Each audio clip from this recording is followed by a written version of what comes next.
Hey guys, happy Sunday. How's everybody doing today? It is like toasty here. Toasty, toasty. Like I want to go sit in a pool toasty. Walk outside with wet hair, your hair's dry in a second toasty. So, hey Anna, Shayna, Sierra, Liz, I don't know if you're still here. Sandy, I don't know if you're still here. If you guys stepped out for a second. Hey, Sandra. Man, that was fun the other day with you and Amber, Sandra. That was so fun. That was a nice little surprise for all of us. So thank you so much for going live for us.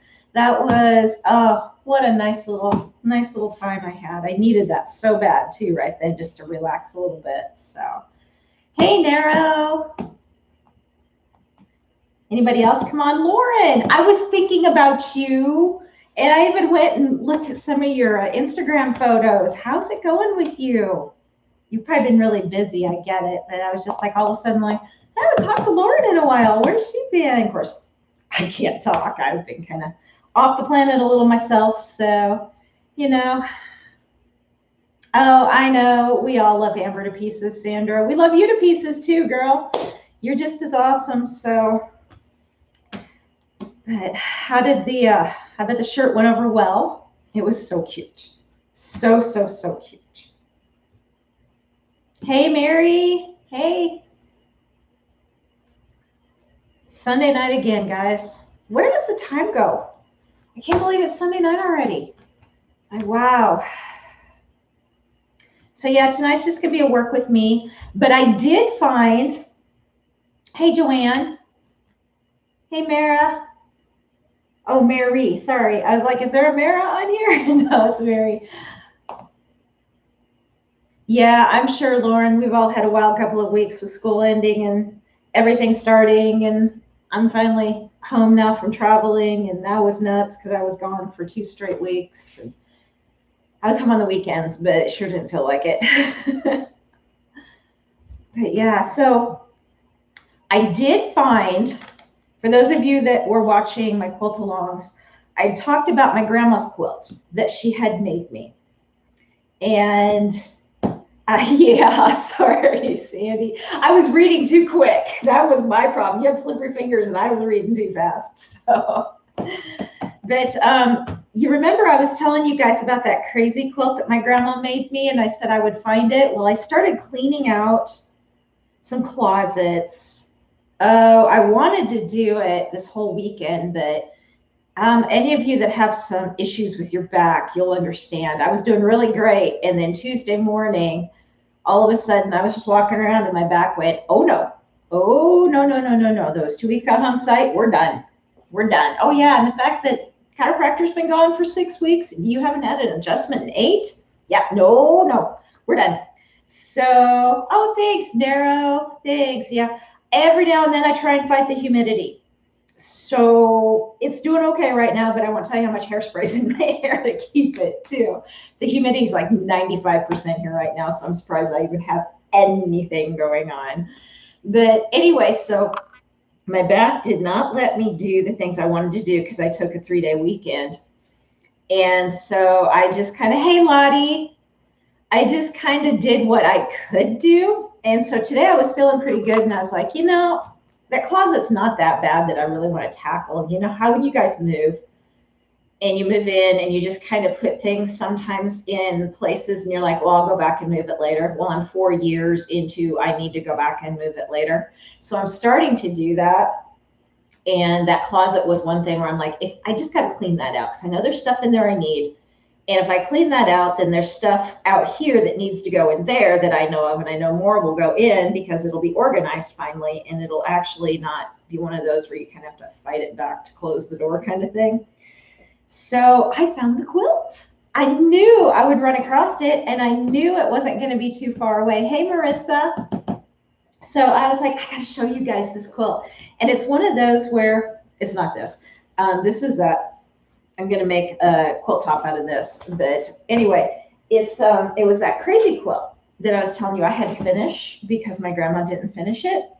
And she gave me the quilt. She gave me everything. I just had to put it together. Well, she was always the one that would try and make the smallest piece of fabric she could get into a block, and it would just tickle her. And she used a treadle sewing machine, guys. She never would take an electric sewing machine. And so I've always talked about my uncle that had the sew and back store. And so we had a plethora of sewing machines. She had the ability to have a sewing machine with electricity because it was her son-in-law, but she would not take it. He tried and tried and tried to get her to take an electric one. And she's like, no, I like my treadle. And she was so good with it. And so I just got to show you guys this. It's big. It's really, really big. But she made each one of her grandchildren one. There was only 7 of us. So, and since I was so far behind, she had plenty of time to get mine done.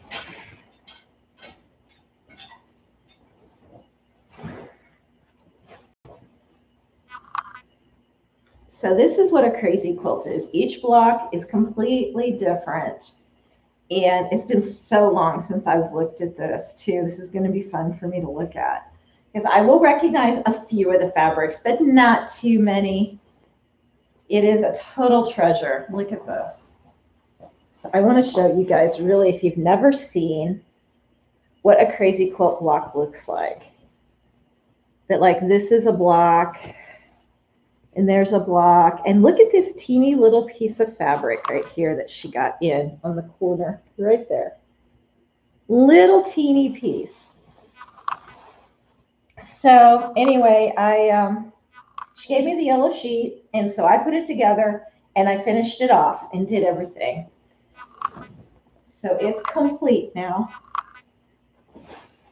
But anyway, it is very special. I really should carefully wash it because it smells like my closet. And I've not washed this yet. I've had this thing for probably 20 some years, 30 some years, somewhere around in there.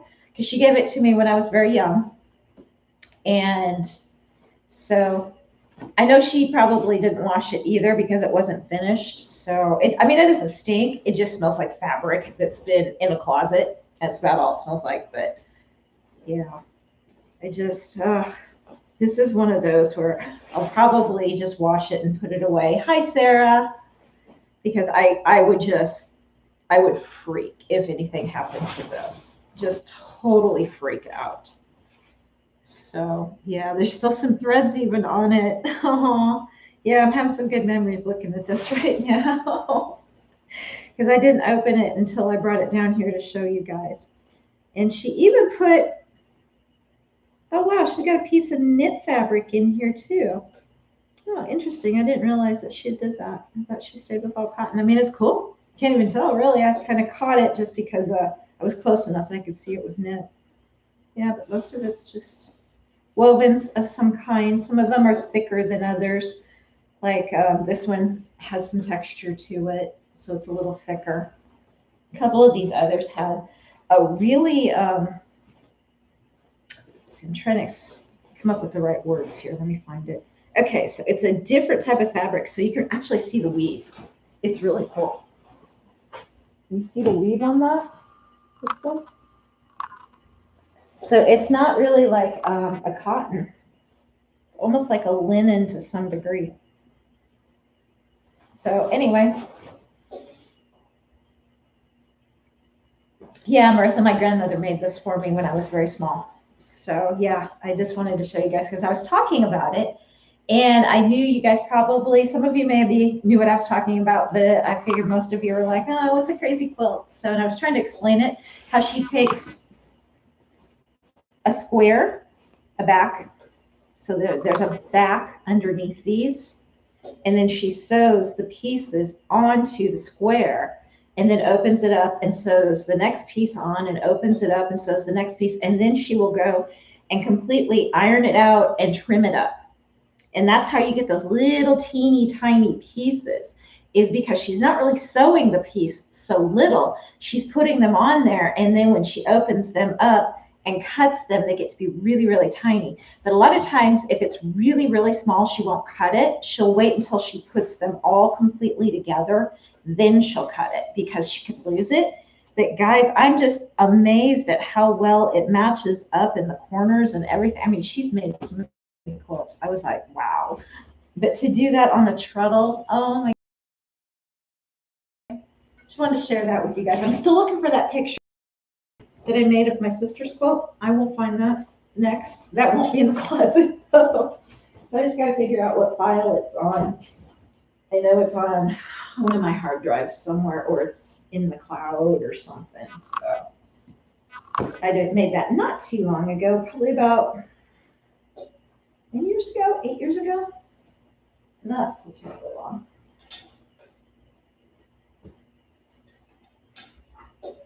But anyway, so she just used a sheet for the back. So that's an option too, you guys. It's more of a bedspread than an actual warm quilt because this does not have a center to it. And that's an option too when you guys are doing your quilts, if you want to keep going. Because if you look, you can kind of, I don't know if you can see it, you can see through just because this one's yellow. So there is nothing between the top and this quilt and this sheet. So it's a really nice, lightweight, decorative cover. And that's all I would use it for. It's just way too special to use on a daily basis for me. So anyway, glad I could share that with you guys. And who knows what else I'll find in that closet. I might have more things to share with you guys as we go. I found my box of pictures. Oh my gosh, I did not stop and look through them because I would still be up there looking and not down here talking to you guys. That's how big that box of pictures is. So I was like, no, I'll save that maybe for in the fall when it's kind of a rainy, dreary day and I don't feel like doing anything. And I'll just sit and go through the box of pictures. I haven't done that in a long time either.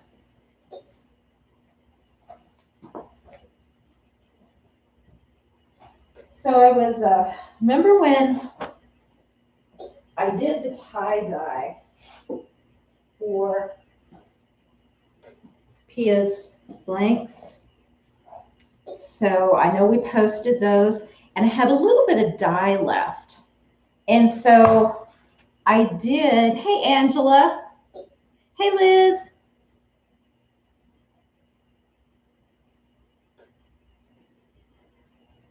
Yes, Marissa, go for it because trust me, you have no idea what that means to me. That is everything to me. You can take away everything else that I have as a memento. That's the one thing I will always go back to because that was her. I remember her doing that when I was a kid growing up. I remember her always sewing whenever I would go to see her because she lived, I grew up in the country, well, rural country. So on our farm, family farm, so we just had a piece of land on the family farm. And so she was just like right there. So I would go see her all the time. And every time I went up to see her, I knew she was at her sewing machine. She was very rarely not at her sewing machine. So that's, yeah, Marissa, you've got to do that for the kids. Even if it takes you years and years and years, just start at the oldest one and go on down. And that's what she did. And when she got to mine, the other 6 had already had theirs for, probably well over 10 years. So yeah, she took her time with me just because I was so little when they were getting theirs because I was an oops. If you guys didn't know that story, I was an oops to the family. And so I came along so much later than all of them. They were all pretty well grown up by the time I was, this big. They were out of the house and gone and married and having kids of their own and everything. So anyway, back to the story. When I did these onesies as just kind of an experiment for Pia. And by the way, these things are amazing. If you guys have not felt these, oh my gosh. Now that I'm finally home and not traveling for work on a regular basis, I really want to add these to my shop. They are so nice. So nice. Anyway, I had to exhaust my dye pot. I do not like wasting my dye.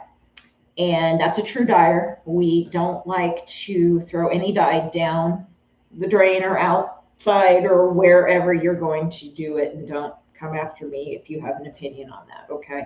I'm just saying, it can happen. People do what they do. Anyway, I exhaust mine, okay? Just saying. So I took a piece of white cotton fabric and exhausted it. And I have this, and I'm going to make another baby quilt out of this as my top. And I'm going to do some kind of an embroidery here. And I already know who the recipient is because I have my church. We have the COVID population. I think it may not be, but it just seems like all of a sudden everybody's having babies, and my church is just small. So I have to go to a baby shower in 2 weeks, and so I was going to make her use this as the top for a quilt, and then do some embroidery right here, and then add a middle and a back, and make it just kind of a real nice throw for her that you kind of roll up and just take with you. Not one of those maybe that has the real heavy quilt that you just leave for your to use on the beds or use on the cribs or wherever. I want her to have one that she can take and throw on the floor and put the baby on. And so kind of more like a mat in a way. So it'll be a little bit lighter, and I haven't decided. I might just do a flannel back instead of a minky back. I haven't decided. Or if I can find a real lightweight minky, I will do that. And so this will be just something for her to take with her and keep it. I'm going to keep it like a mat so that she can just roll it up and it might fit in a bag. Where some of those get really bulky and you don't take them with. So anyway, I exhausted it, and I'm just so thrilled. It's lighter, and that's okay. Because you can tell this is where the heavy part of the dye went, and that's what I wanted. And so I knew this was going to be really soft when I did it. And when I started doing it, I thought of it. I'm like, I'm going to do the baby quilt out of this just because it's going to be really, really soft. So I've already washed this because you have to wash these after you do the dye. So I've already washed it and dried it, and it's good to go now. So anyways, trying to decide what I wanted to do for her, and I decided I can't think of anything right at the moment, so I need to text somebody and find out if she has a theme for the baby's nursery or something. So I'm sure I've got something in my embroidery stash to do for her, so I'll put her name on there, and if they say nothing really, I'll either figure something out or I'll do a monogram or something, and we'll just do that. But that I wanted to show you guys as well. Thanks, Lauren. So anyway, tonight I'm going to work on the quilt top for the quilt along. Those of you that have been following that, I really need to get going on that. I have not yet.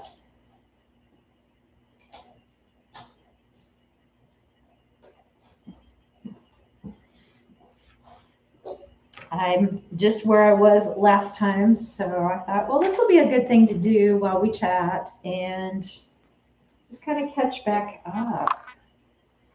But I've got to find, I think I'm actually just missing a couple squares because I found my others in a pile, and I'm like,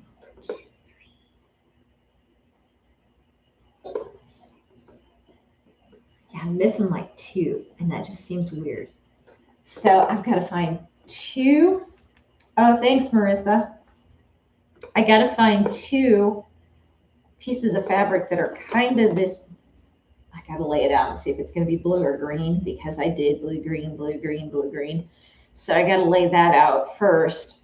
But I've started looking over here, and those of you that have a stash probably know what I mean. It's like, okay, out of all this I've got over here, I can't find the color I need, really.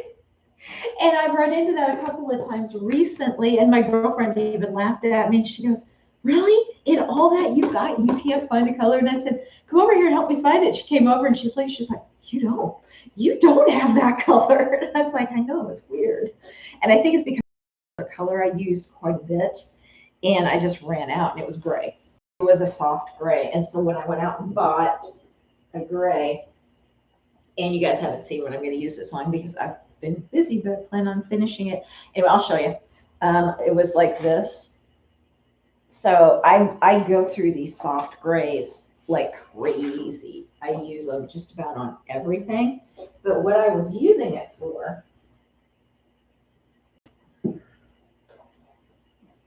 And I didn't get it done for Easter, and it doesn't have to be for Easter. But I tie-dyed these, and then I put the bunny on, and now I just want to finish these up. But anyway, he had to be gray. He had to be gray because this is a little boy's, and it looks crooked, but it's not, because that I picked this up and it wasn't going straight there. It still doesn't want to hang straight. The camera doesn't look straight. So anyway, so it's the little boy onesie. So you guys are also going to start seeing a little more of the dyed stuff coming into my shop. So these are going to be, get them while they're hot, people, because I'm not taking orders. I will do a batch, and the sizes are what the sizes are, and that's the way I'm going to have to do this, because for me to dye these up to order, that's not efficient. So I have to do a whole bunch of them at one time to make it efficient. So yeah, that's what I decided to do. And then I've got a girl's color.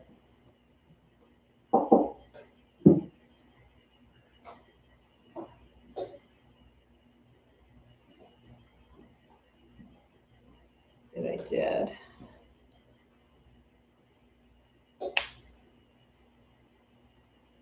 And these are not Pia's. I'm using up what I had in the stash for right now. So as soon as I get done with these, then I can switch over, but this is going to be the girl's color. It's kind of a rose, and they'll have the same color bunny on it. So yeah. Anyway, it's got, it's distressed, and that's what I love about them. They just come out so nicely distressed, and then the more you wash them, the more distressed it's going to be. So to do, if you guys, any of you are going to do hand dyeing, I don't suggest doing them one at a time. I just don't. It makes absolutely no sense. And you're going to have to exhaust your pot anyway. And to get enough just for one to get the right color is really hard. So you do a whole pot and you throw them all in, and then they all come out the same, and you exhaust the dye, and it's good. Yeah, I kind of like the rose color too. It's different, isn't it? Because when you look at it, it's almost got a peach undertone to it. Oh, it's really vibrant here, but it's not that vibrant. It's that the light is kind of washing it to make it vibrant. It's just a real soft, distressed, kind of a peachy rose color. So, hey, Evelyn.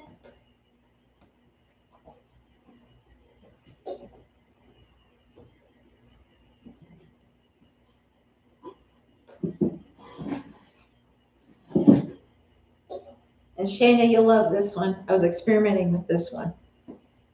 So this one's kind of an army green, and it doesn't show it very well on here, but yeah, it's a true army green. So I thought this would be kind of fun to do some camo on for a little princess. So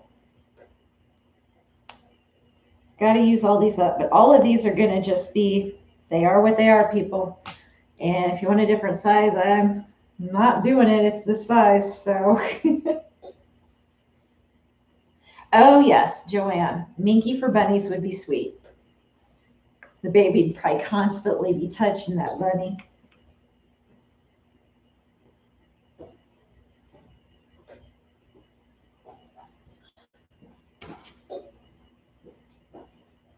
So anyway, sorry for the sidebar there. And we're talking about the blue, and all of a sudden I'm talking about bunnies.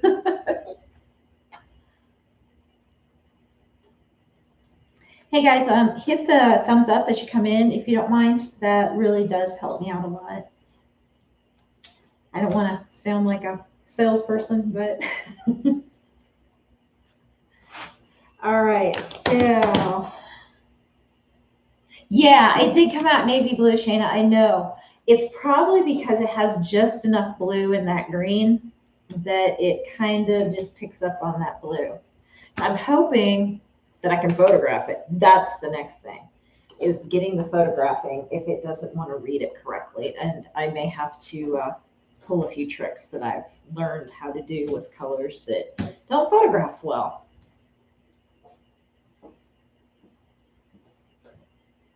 So what does everybody else got going on? Did you guys have a nice weekend? Oh yeah, I found one of my colors. I could rip it apart. I forgot I was putting this together and then saw that.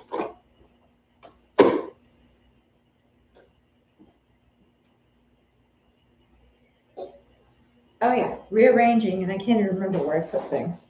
I'm trying to make things a little easier to grab and putting what I need like right here. So I went to, I don't know if many of you have Dollar Generals in your area. And Dollar General is basically really good where I live because we're in a tiny town.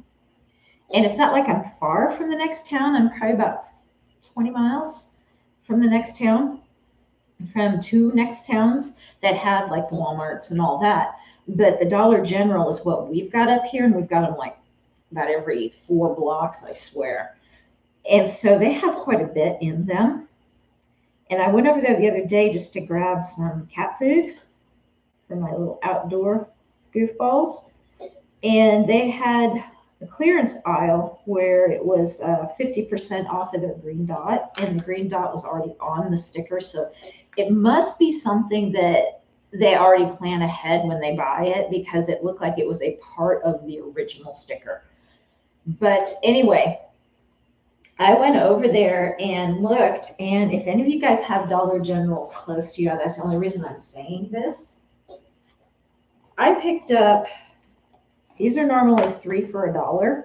So they were 50 cents for 3 of them, and they're the perfect size to put, you know, like your bobbins in, thread, anything that's smaller, pins, that kind of stuff. And then the other thing that I picked up that's going to be really helpful, these were 3 in there, so they were half off, so $1.50.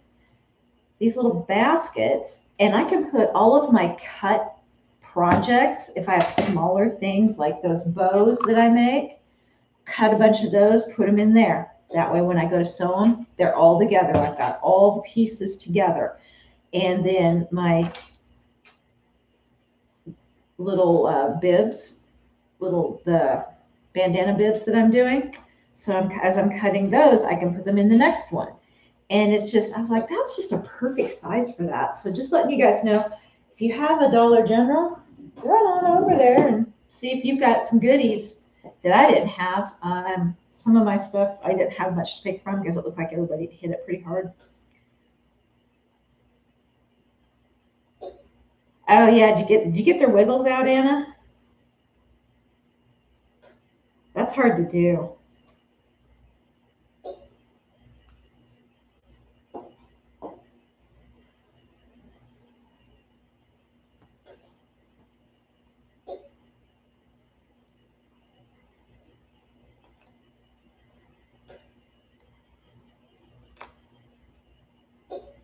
And that sun is just coming right in so good. It's heating this place up a little bit. Look up at my air conditioner, and it said it's 71, but it hasn't been on there long enough, I think. It feels much warmer in here. Sure it is.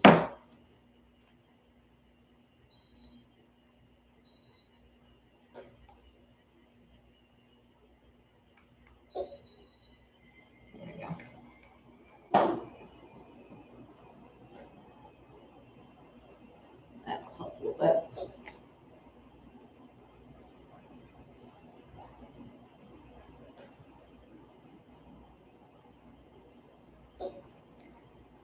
So has everybody got vacations planned now, or just doing little staycations? I'm gonna try and go see my aunt this summer. Now that everything's starting to open up, I've been trying to go see her. So I'm hoping I can get out there, and that would be in LA. But I know they're just coming off of their lockdowns, so I figure another month or 2 and everything should be pretty good. Oh, nice, Joanne. Retire in a year. I'm envious.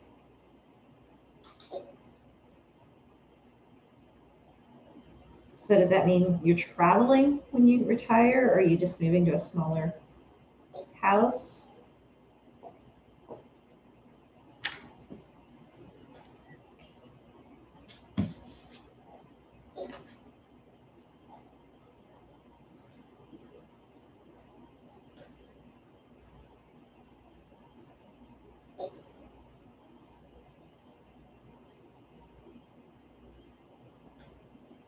Okay. Let's figure it out here. Smaller home, yeah. Yeah, you excuse me. You'll appreciate not having to clean so much, I'm sure.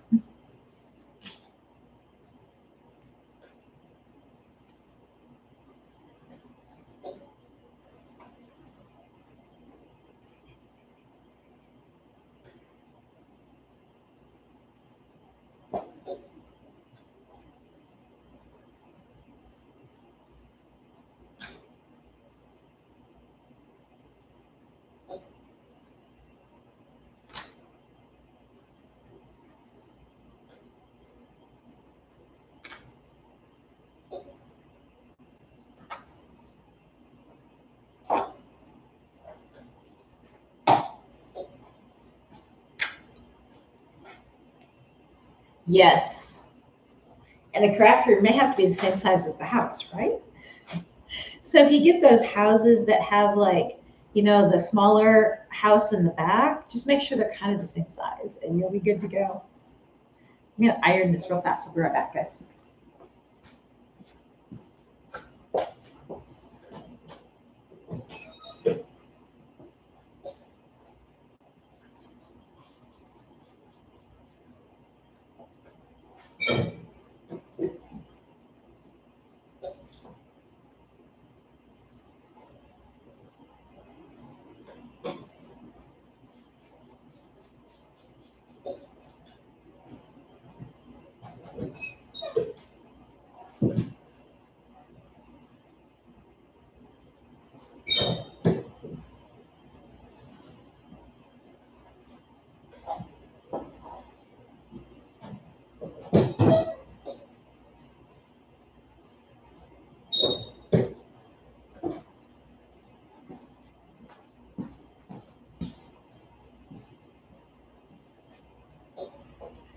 So I made a purchase on Friday.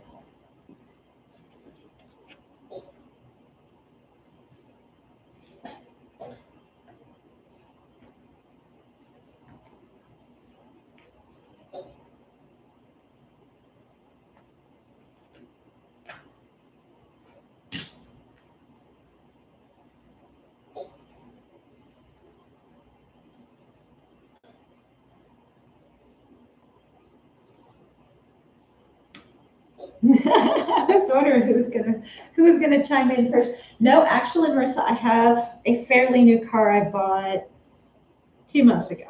So you probably missed that one. Sometimes if my camera's pointed just right, you can see somebody caught it. I think it was Ediani caught it. That it had the temporary plate on the front from who I bought it from. So yeah, no, I was waiting for people to kind of hear that. No, I had been on the fence for a while about whether I wanted to get a sublimation printer or not. And the more I thought about it, the more it made sense. And I was like, I really don't need one more thing, but I do need it to make labels with. And I do want to do some other things that I've been seeing with it as well, as experimenting with a couple of ideas. So I found, and I've always just been kind of looking the last couple of weeks.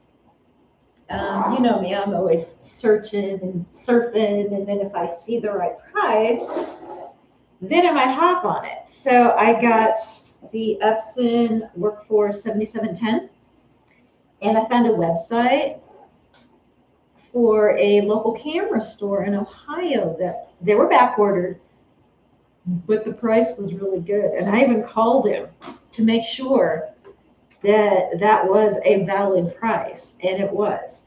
He goes, they're just on back order. He says they ordered them on like the end of May. And he's like, I don't know when they'll be here, and I was like, that's okay. I'm all right with it. You know, if it takes a little while for it to get here, I'm cool with that. So if they ordered it at the end of May and I ordered mine Friday, they've already been on order for 2.5 weeks. So I would hope soon it should come in. So yeah, okay. So did you get that exact one too, Sandy?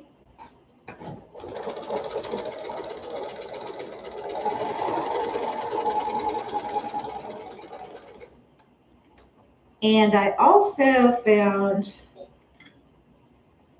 I was curious, I had been hearing that you could, if you use the right sublimation paper, sublimate on cotton. And I found the paper, so I'm going to test it. And if that's the case, that's going to be really cool. Okay, yours is the 2750. Oh, yes, Anna, I know. It's so similar, though. So similar to screen printing. So I'll test it and see, and I really hope it does work on cotton, because then a lot of the stuff that I'm thinking I want to do, I don't have to worry about everything always having to be polyester. But we'll see. We'll see. So I'm really excited, and that's another reason why I'm kind of like reworking everything, besides the fact that, yeah, I moved in 4 years ago and I need to do it anyway, because a couple of the closets that I went, and I'll get back to that later, it's still driving me crazy. So I've got to get to it now. And then I want to set up an area upstairs where I have my office, but I've kind of moved my office down here for my day job, just because it's brighter and that kind of thing. But I want to move back and forth up and stairs and down still. And I inherited these, you probably really can't see it too well, but these double screens. So those are going upstairs. And then I can bring my other screen down here. So I have a double screen down here. And for work, I pretty much have to say, yeah, there is a paper, Marissa, that says it sublimates on cotton, and it's been out for several years. So I'm going to try it and see. It's called Subliprint, S-U-B-L-I print. And I was like, wow, that could be really cool if that works. And it works just like polyester. So that would open up a whole nother thing for everybody. But for right now, I want to try it on my labels. And that's probably where I'll test the cotton versus the poly, see if it's crisp, see if it stays. That way I can wash them, do the whole thing. I'll probably do a couple shirts for me, a couple shirts for some friends, test both the poly and the cotton, have them wash them both, see what they look like after being washed several times, that kind of thing. So it's probably going to be a little while on the testing, but that's okay. I'm all right with that. I would sooner know after really washing it and giving it some time to test it. That way I know for sure that it's worth me doing. So I think the paper's just a little more expensive, but if it works, I'm okay with that. So we'll see. We will see. So yeah, I'm dipping my toe in there. I really, like I said, I'll see how far I go with it. It's mainly for my labels and a few other things. So, and I know just by doing my labels on them, I'm going to pay for it so fast.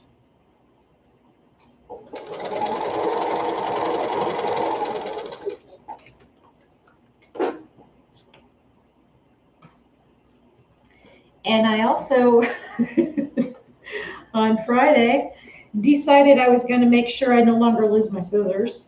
So I put up some of those temporary clips that you can pull down off the wall on the side over here to hang all my scissors with, so that I don't have to keep going, where's my scissor? I can't find my scissor.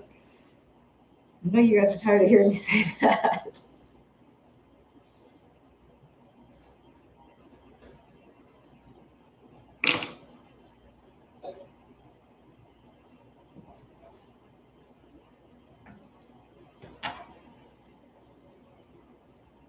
So Lauren, how's your machine still? You like it?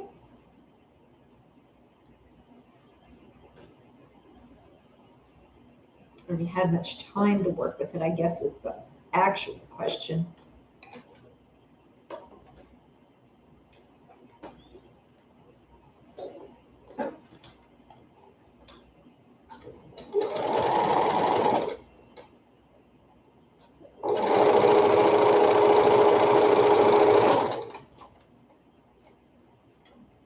Yes, you can sublimate on ribbon. You sure can, Joanne.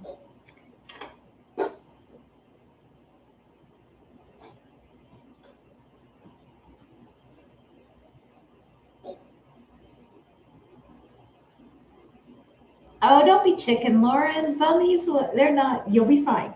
The first one or two may be a challenge. And I'm not saying they're hard, it just may be a challenge because it might open up some things that you're not quite sure if you're doing right until you do it. And then you're like, oh, I did that right, or no, I didn't. I should have did it this way. So don't worry about it. Just dive in there. You'll be all right.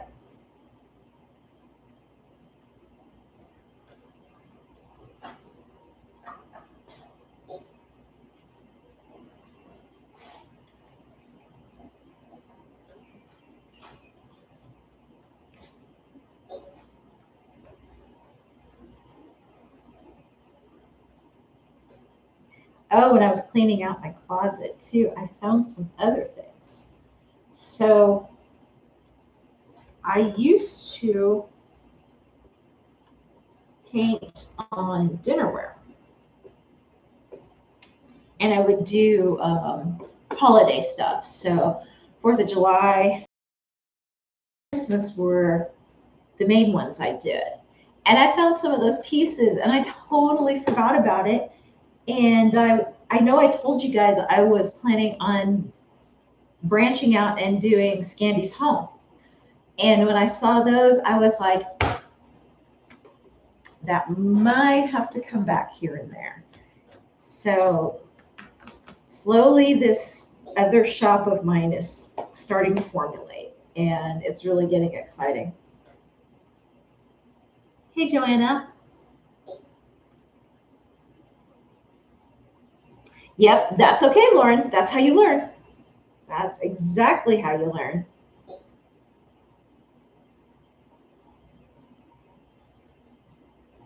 Yep, exactly the same, Marissa.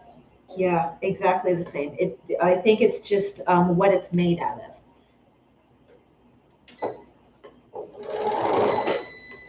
Oh, that's why I'm out of thread. No wonder. Told me my bobbin was almost out, but they didn't tell me my top was out.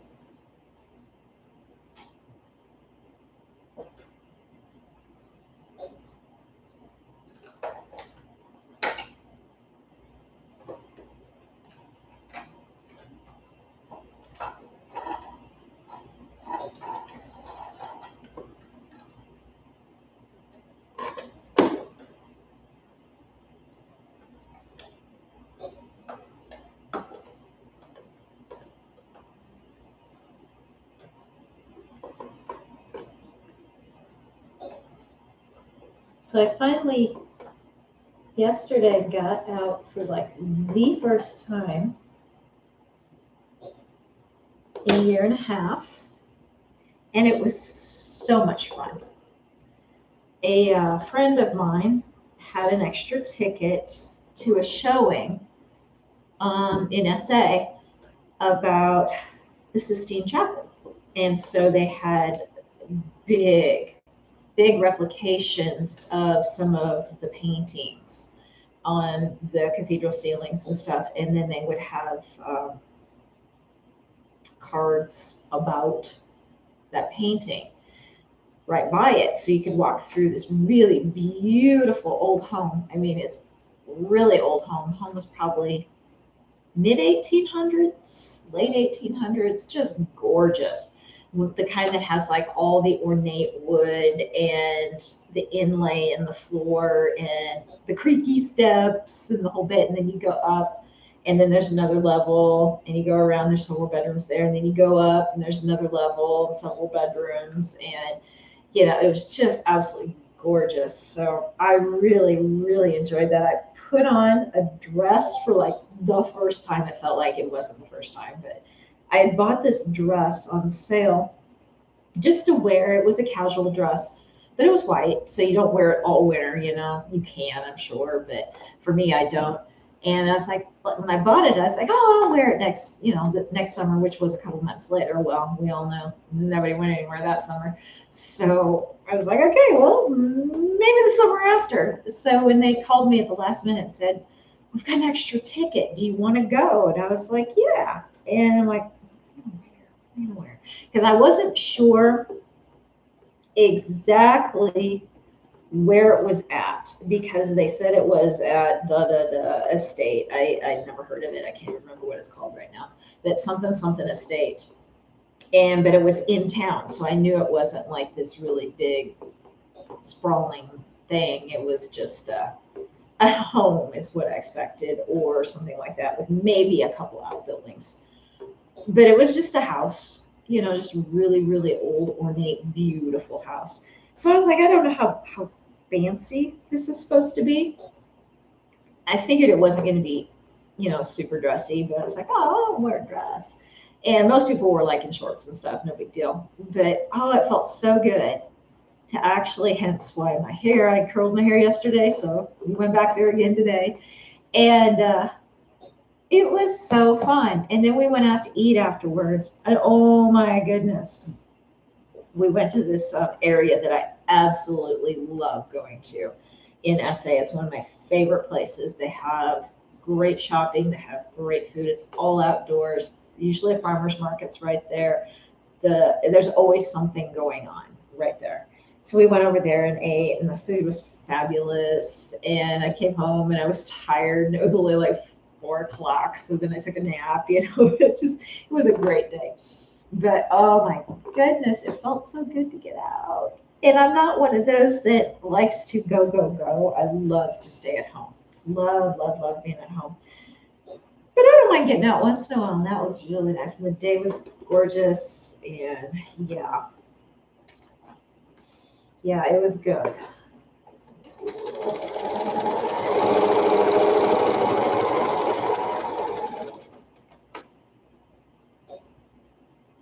Oh, I bet that was good, Joanne.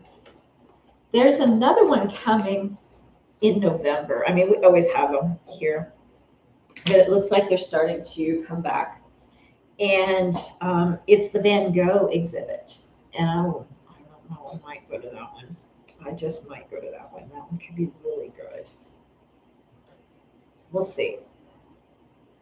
I just saw it come out the other day. So I've got some time because it's like November and December, I think, is when it's showing. So I have to look and see where it's at, because if it's at this same place, that could be good too.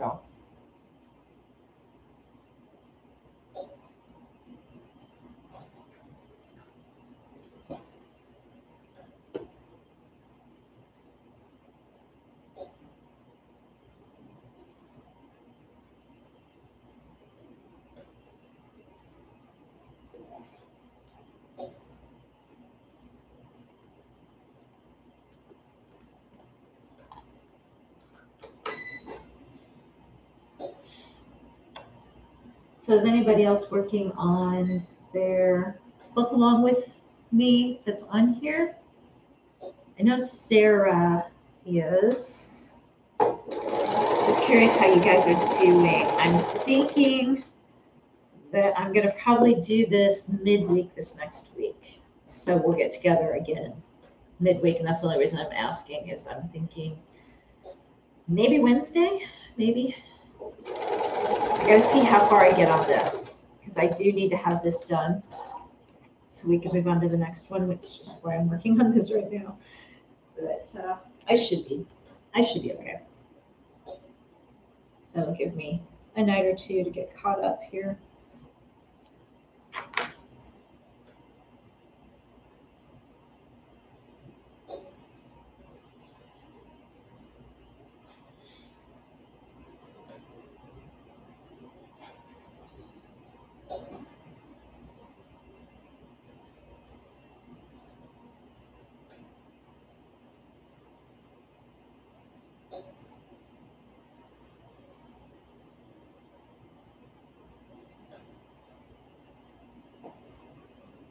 I started thinking too.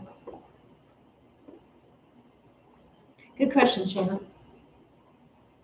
Good question. Do you have sublimation, Shayna? I can't remember.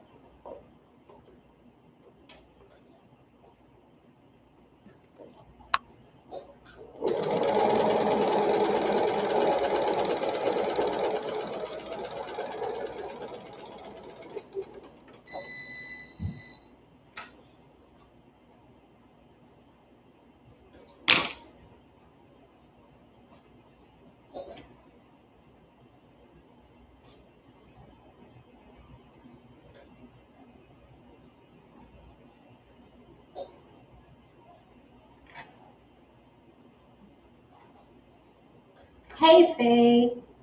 Hey, girl. Good to see ya.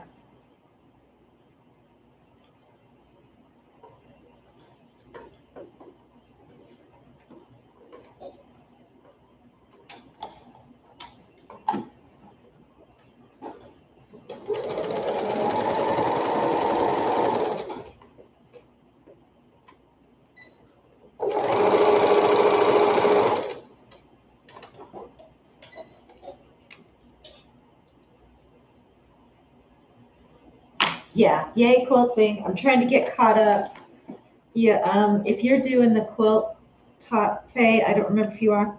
I'm gonna try and do the next segment of the quilt along on probably Wednesday night. I'll put it out there when I know for certain, so you guys will get a notification. Just letting you know.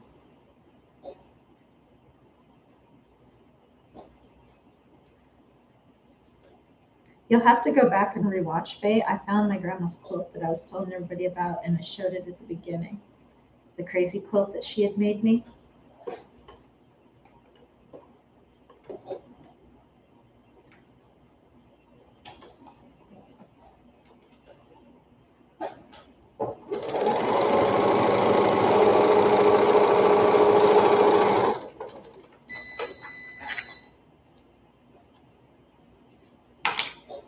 My machine keeps giving me a message because I'm moving something sooner than it wants me to. It keeps telling me to quit doing that. Hey, Allison. We started not quite an hour ago. So that's kind of my normal time, if that helps you out. I don't know what time zone you're in. So yeah, we start at 6:30 Central Standard Time usually. So you're fine. People come and go all night. It's all good. Tonight's just a hangout night. I'm trying to finish my quilt top for the quilt along here so that we can keep going.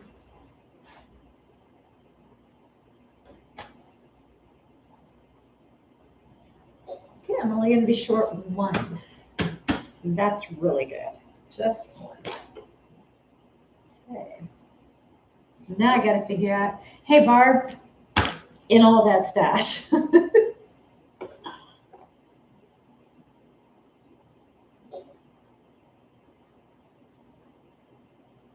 Oh, okay, good to know, Marissa. Thanks. Yeah, I hadn't looked that far yet because, like I said, right now I was just actually getting it to do my tags with. But, you know, once you've got it, obviously your brain's going to be going, and. So, yeah, I've got a couple of ideas in my head. So I'm sure I'll get a bunch more too once I start playing with it. Oh, okay. So yeah, you thought you were early at the party.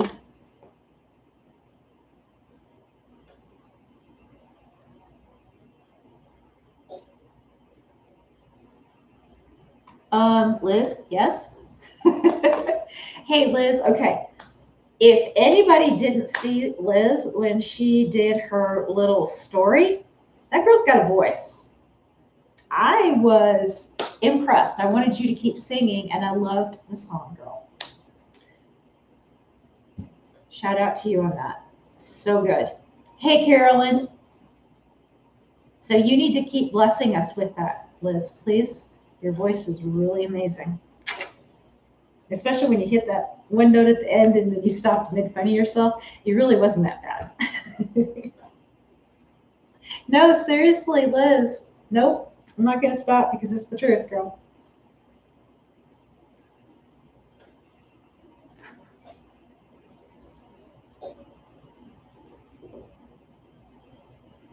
Yeah, guide us, Liz, on that one. Seriously, if you have info, Marissa had some good info on there. Have you got a sublimation machine yet, Shanna? Or are you still looking? Hey, Barb. Glad you could join us. We're talking just everything tonight, so yeah, I know. You got to help us out with a video here or something, but you got to sing during that video. Just saying. I'm going to hold you to it. Might make you start doing like intros and outros. How about that?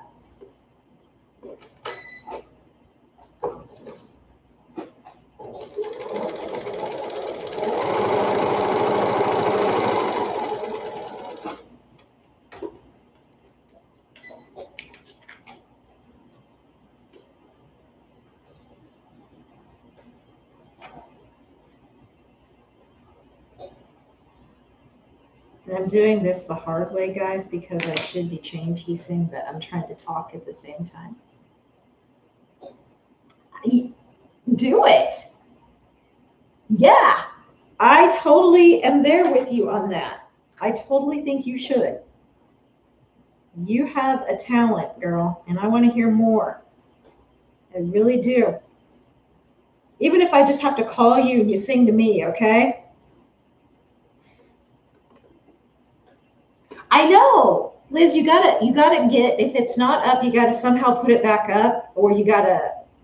There's a way to make it stay. If it hasn't gone away, make it stay. Let all the girls go see it because it's really good.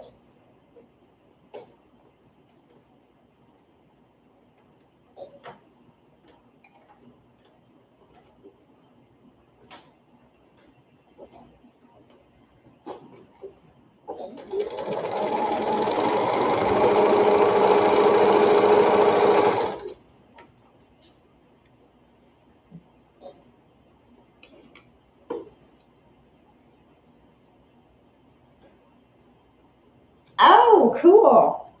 It's an unusual name. Yeah, you don't run into a lot of me, especially back home. There was actually one other girl with my name in my class, and that was it. And there was maybe a handful here and there. Down here in San Antonio, I run into it more, and it's more the guys because it's short for like Conrad or so. I just hear it more, but I hear it more as a guy name. So yeah, it's still kind of an unusual name. I don't know where they came up with it.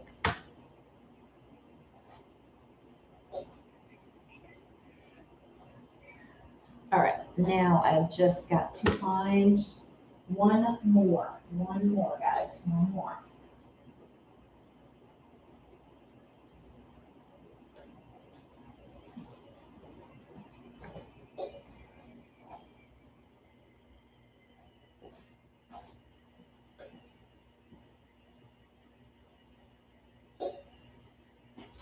One more.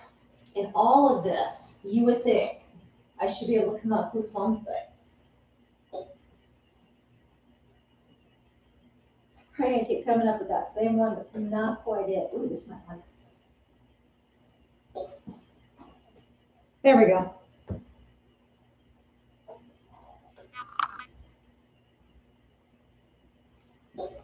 Maybe. Maybe not. All right, that's a maybe. It's not quite as lime as it needs to be. It's a little too green. I know the one I'm thinking of, I just don't know if I have any more of it. That's the other color I run out of besides the gray, is these lime greens. And that's too yellow.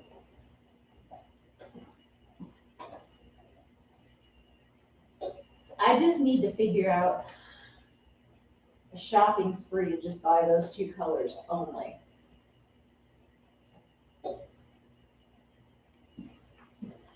And stock up.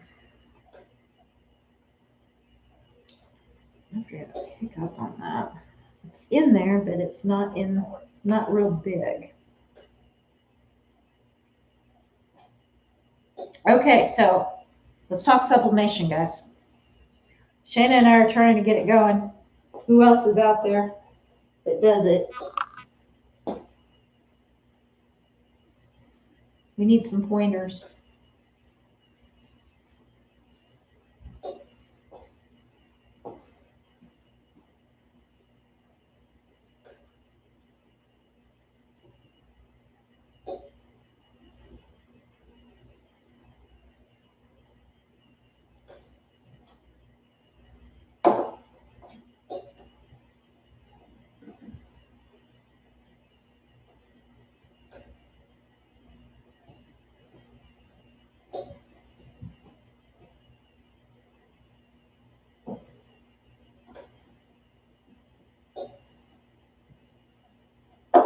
I just need one 5x5 square, just one.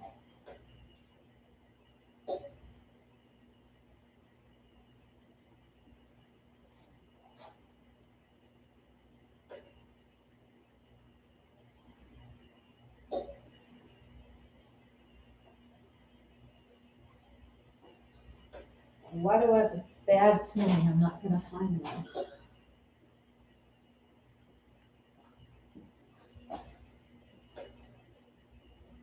Hey, Sandy.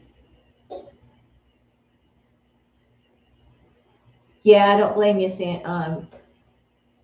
I would be hesitant to do that as well. Actually, Shayna, the one that I've watched a couple of videos on is very easy. You just buy the blank tanks, and it's already got a place to put the ink through. You just buy. They usually give you like the syringes that go with it, and there's a lot of videos on how to fill it. And then you just buy your inks. Allison, I've got two embroidery machines. I've got, this one actually is an older one. This is a Janome Memory Craft 9500. I've had this for a very long time. It's a single needle and it still works beautifully. I've had this like 20 years. I bought it brand new. And then I've got the Brother Quattro 2 Anova 6700D. Again, also a single needle. Works beautifully. I've had that just a little over a year. So right now I'm on the single needles. I will eventually have a multi. I've got not the desperate need for it. It would be nice to have because I do have some stuff that I do that have a lot of thread changes and it's very time consuming. But it's not enough yet for me to be able to justify buying a multi-needle, but I do want one and I will eventually get one. So hope that answers your question for you, but this one is a 4x4 and a 5x7. That one goes all the way up to an 8x12. So I'm pretty good for now with that going as big as it does. Sarah, we're talking sublimation. So I don't know if you do that yet or not. Yeah, echo tanks are so easy, Shayna, from what I've seen. It's just the same shape and size as the regular ink, and you just fill it with your sublimation ink. And everything that I've seen on all the people that have been showing how to do mine say the bottles of ink will last at least a year because hardly you use very little, even though it seems like you use a lot. So I was like, well, that's cool. That right there makes me say doing my own labels is more than worth it because I will pay for the printer and the ink and everything real quick. I mean, I think I'm spending $300 for all that.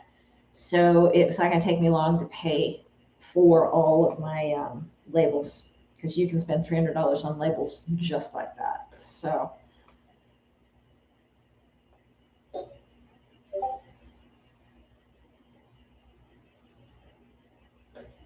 yeah, a heat press is nice to have if you're not doing the big one, or if you're doing the big ones, but you can use an iron as well. I know it takes a little longer, but for labels and stuff, for me, if my heat press doesn't get hot enough, iron will be fine for now. Lauren, yeah. And I saw also, I've been seeing where they're doing those, Lauren, in the air fryers. I didn't think about that. I was like, well, that makes sense. I know people are doing them in ovens.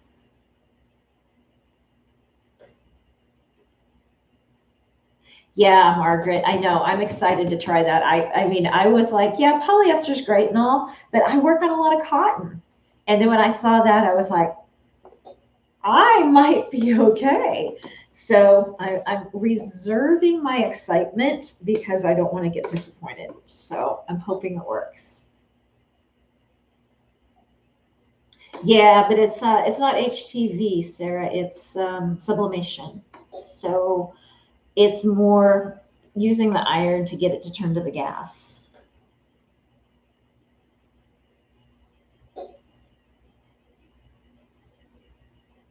Okay, yeah, Allison, I love it. It's an awesome, awesome machine. Mine's a combo though. I actually bought it because this one, the computer chip was starting to think, if that makes any sense to you. And I know to replace the computer chip in this, I might as well buy a brand new machine for the price. And so I found that, hey, Mia, I found that on a steal of a deal. Steal. And so I went, okay, I'm just going to grab this. If this goes out, then I've got that one. Well, the minute this one showed up and I started using it, it's like this one was like, oh, what? And it hasn't done it ever since. Now I know it's going to, the computer chip's going to go out. So it's kind of funny that it just, I bring a new one in and it's just like, okay, I'm good. You made your point.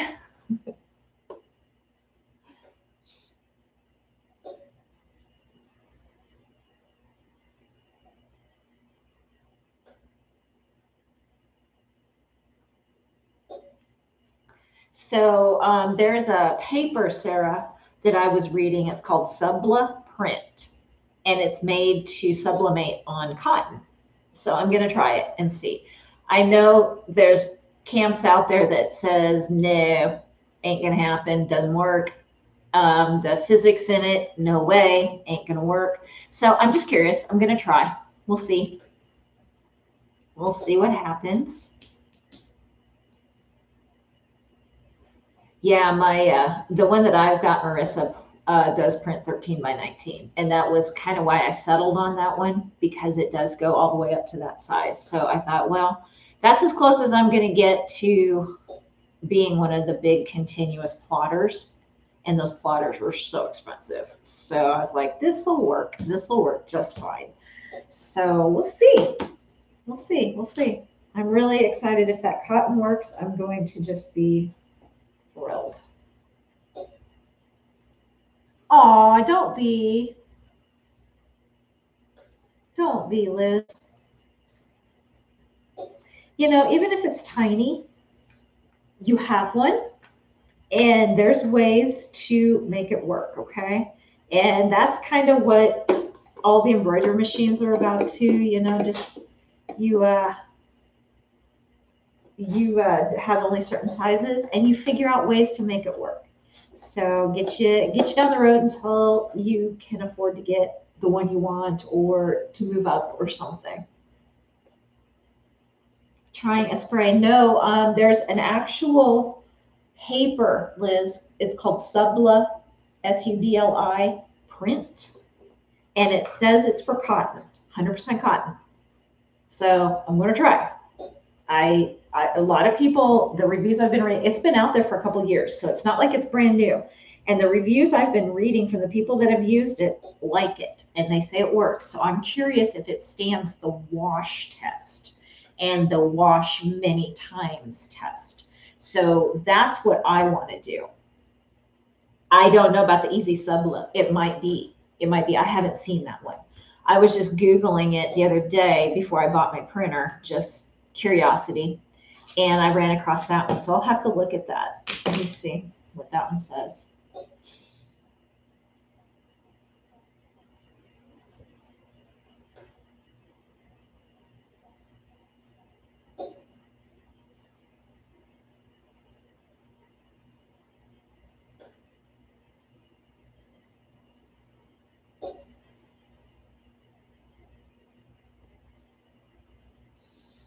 Okay, so this one, the Easy Subla says it's a heat transfer vinyl.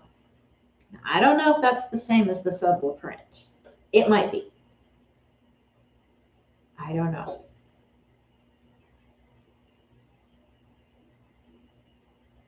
Because the way it seemed to me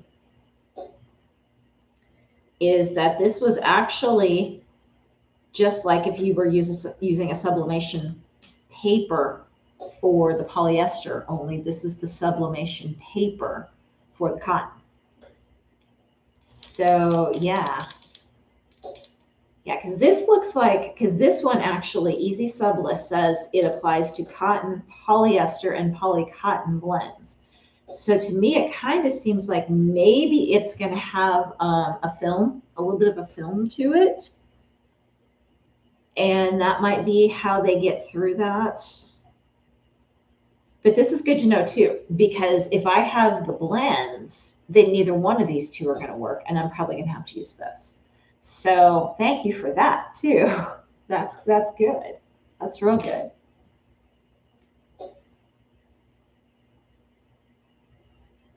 Yep, Liz, you can. You can do a lot with a small printer, and there's a lot of videos out there, and it'll just blow your mind. So it's just a whole lot of cutting apart and taping it where you need it to be. I'm the master of that. Trust me, I'm the master of wanting to cut it apart and taping it where I want to be, because I want it to do what I want it to do. I don't want it to be where they want it to be. And so that's how I've kind of always learned to do things, just because I'm like, well, my brain wants it here, not there. Yeah. So kind of goofy like that. And actually, I think splitting the images might be more beneficial for you, because then your printer isn't maybe or your heat press or whatever isn't maybe hitting at a certain spot too, which it wouldn't be good. You can control all of that.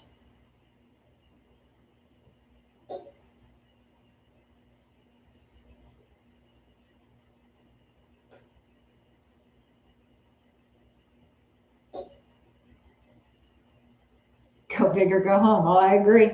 Yep, I totally agree.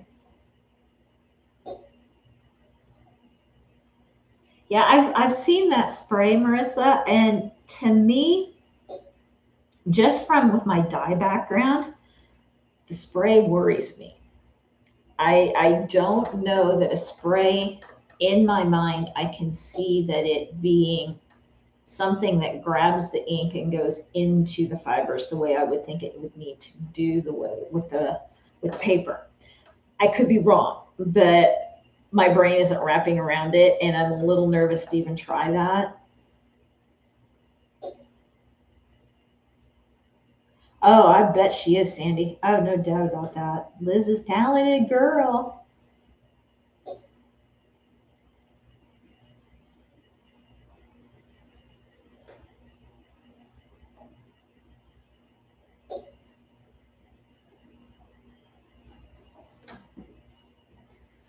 And I think the way I want to use it too, in some of the things I want to test, I'm going to have to split it, because it's not going to do what I want it to do. Even if I print it out on one big piece, I still don't think it's going to do what I want it to do until I lay it out and look at it, because I'm the one that's going to sit and shift and move, and it'll look good on a screen, but when I go to put it on something, I'll be like, nah, I want it over here. So I think that's going to be the ticket. Yeah, the spray would be chemical too, Sandy.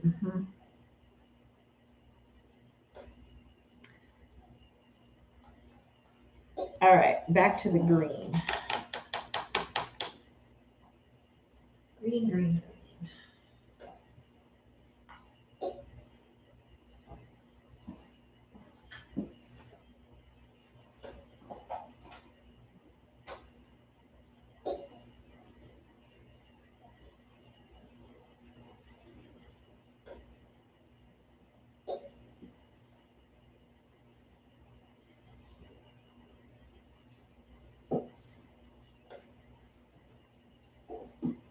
Still can't believe out of all this stack, I don't have the right green.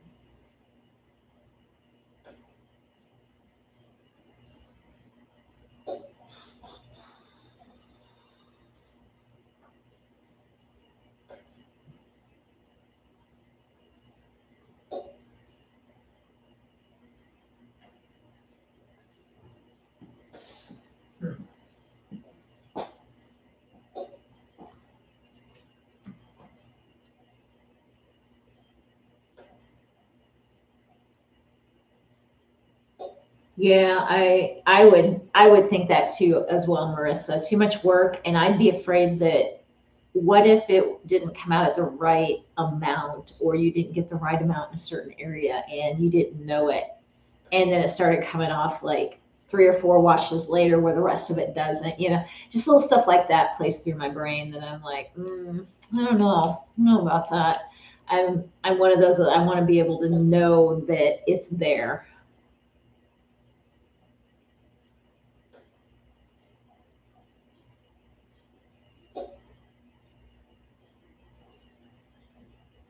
Ah, yeah. Okay, that's kind of going towards my brain hadn't gone to the it feeling hard. So yeah, that wouldn't be good. No, no, thank you.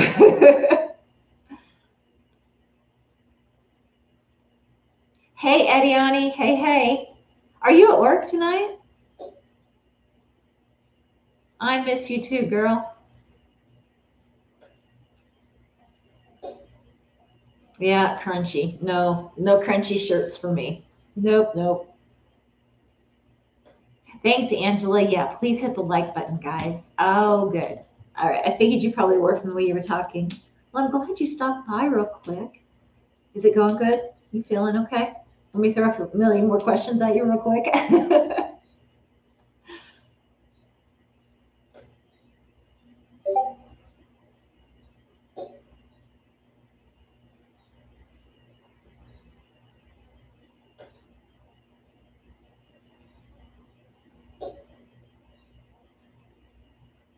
Yeah, I'm sure. I'm sure those all night shifts, it's one thing to do them for a little while, but when you have them like on the regular, I'm sure it's tough. I can't imagine.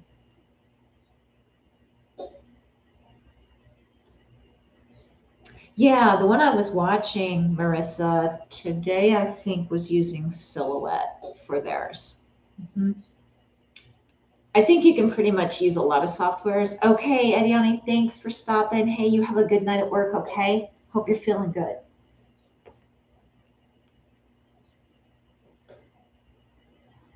Oh, okay, I will. I will send pictures, especially of the quilt that I was showing. So I will send you some pictures. Yep, I sure will. Love you too, girl.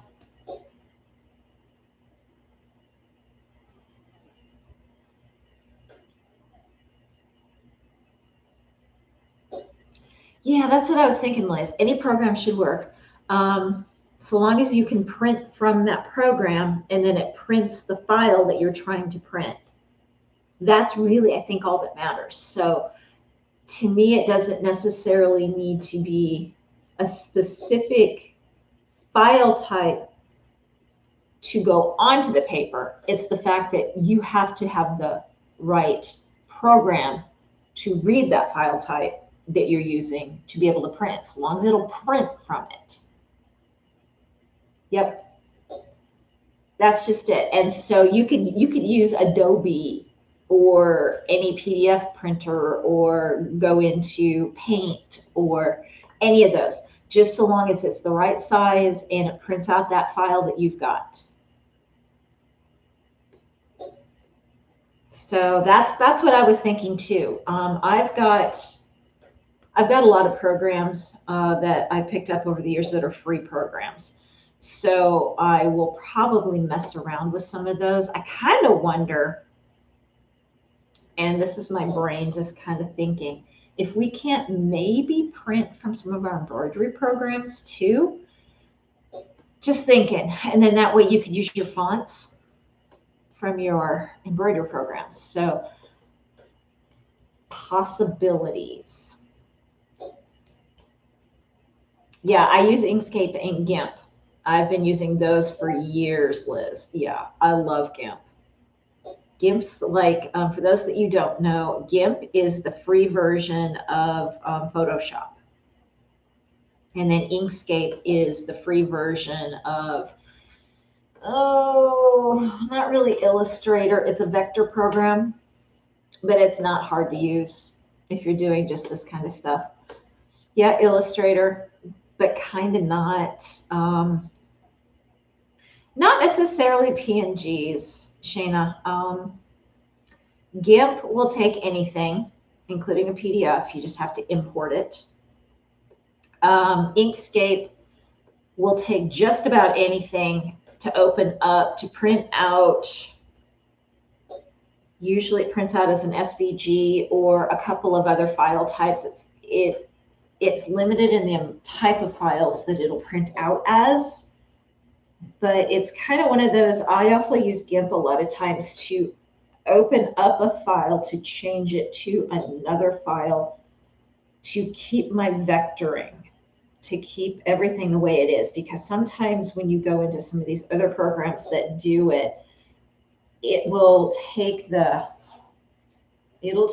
image and either compress it or flatten it to be able to open it, and then it kind of messes with the file sometimes in a way that I can't do what I want to do with it. So I started using GIMP and Inkscape because they don't do that.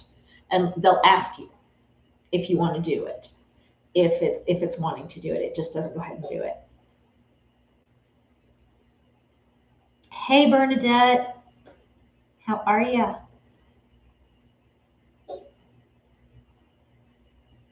Okay, that's good to know, Marissa. Yeah, and then there's going to be that too, because some of these programs are going to affect your image, and they're not going to come out quite as crisp as other programs. I've learned that over the years too.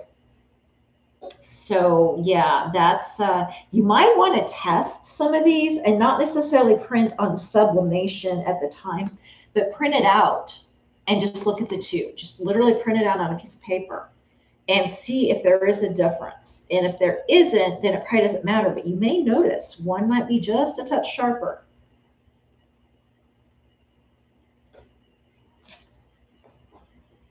I can't believe I don't have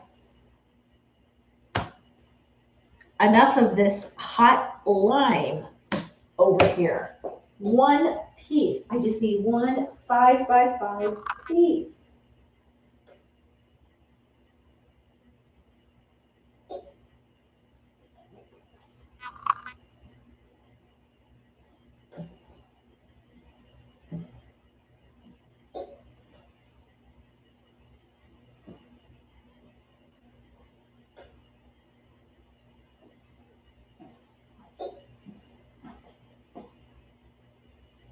And that'll stand out like a sore thumb. I know. Ha ha ha, Liz. You are so funny. Ha ha ha. No, you're kind of on track with what I was thinking, because I'm running into this issue where I just need a 5x5. And that could be an option when my sublimation printer gets here, is I could go and mimic one of these that I'm missing and print it out. So yeah, you're exactly where I kind of was already thinking would be another use for this. And I'm tired of running into these little hiccups or speed bumps. And I'm kind of at a speed bump. The sun will quit. That's what you guys are seeing. It's coming through my doors and my window up there as it's going down. So it'll change here in just a second and quit blinding you guys. I don't have any blinds at that point. And that's what you're seeing back there, right there as well. Yeah, for sure, Bernadette. And it's always, I have a bajillion fabrics, but I don't have a bajillion of this lime green or of a gray. And those are the two that I run out of all the time.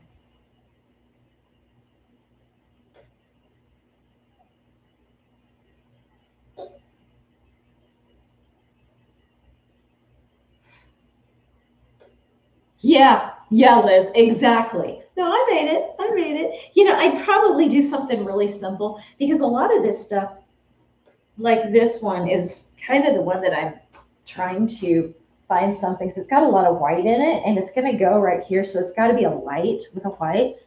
So I could easily sublimate one like this and just make it like a checker or a gingham or something and make it just real subtle like this and it'll blend. Problem solved, I mean, this is the 21st century. Come on, I should just be able to wiggle my nose and make it happen, right? Totally, totally.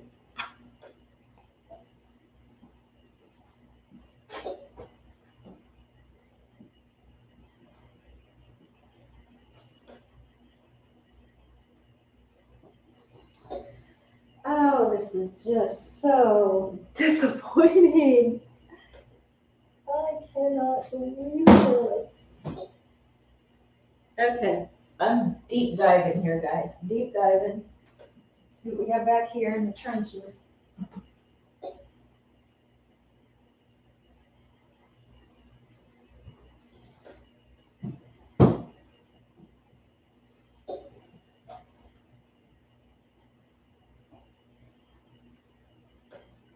Pink in it.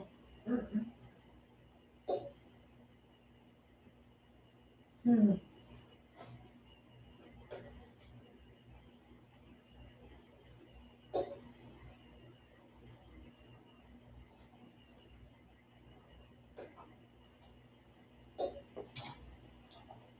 I had a couple of options back there, but it had other colors in it and it would stick out really bad. Yeah, very empowering, Shayna. I agree. Yep.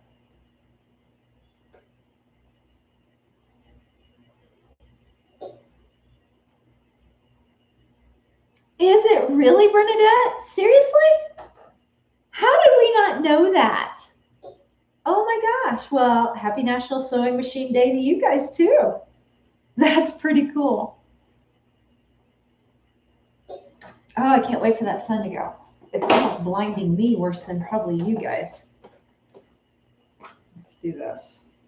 Does that help? No. Man, that just, look at that. I'm putting that over that. That's how bright that sun is. You can't even see that fabric. That's crazy. Dingle hopper. Yeah, my girls. Yes, they do, Barb. They absolutely do. Hence why I always fight with images because I don't like them to be manipulated by a program. When I open something, I want it to be the way I want it to be.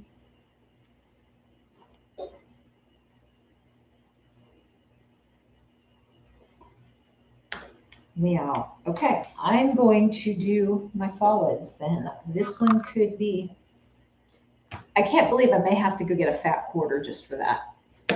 Really? Really? 1 5x5.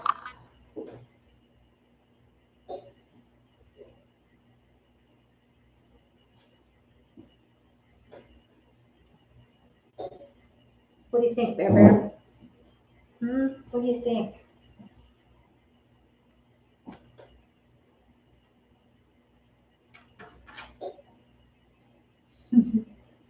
I have never named my machines. I know some people really like doing it. I've just never done it.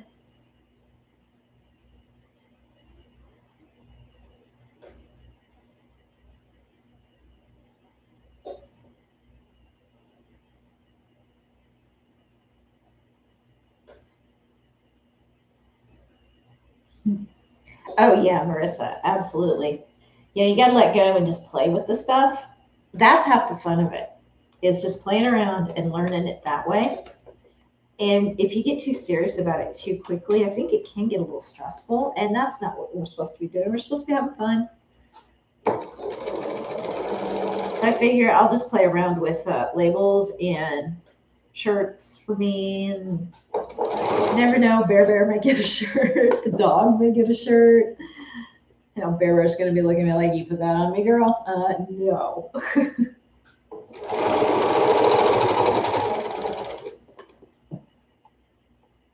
It didn't sound right there.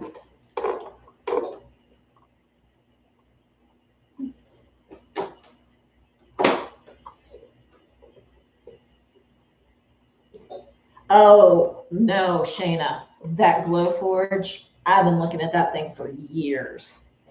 The minute they announced it to come out, I went on the website, years ago, looked at that thing and went, no, you didn't need to show me that. No, no, no, no. I'll probably never own one, but oh my gosh, that would be so trippy. That would be so trippy. That would be a blast. Oh, you do, Liz? So what do you want to do with that?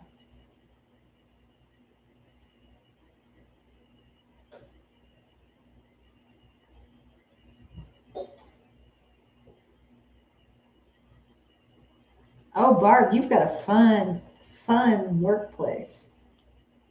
So how do you know which one is Ava? Just saying.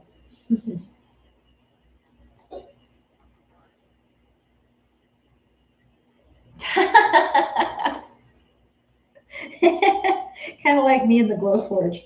Don't know what I'd use it for, but man, it'd be a blast to have. I'd find things to use it for. The things that thing can do, wow, so cool.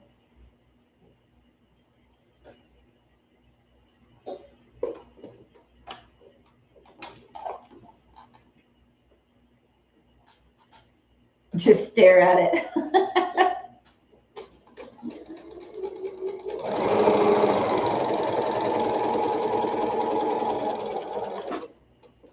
And give it a name, right?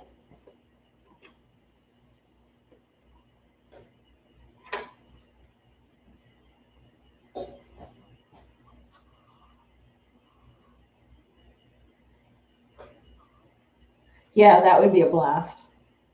That really would be good. Yeah, I can't wait to see what name you come up with.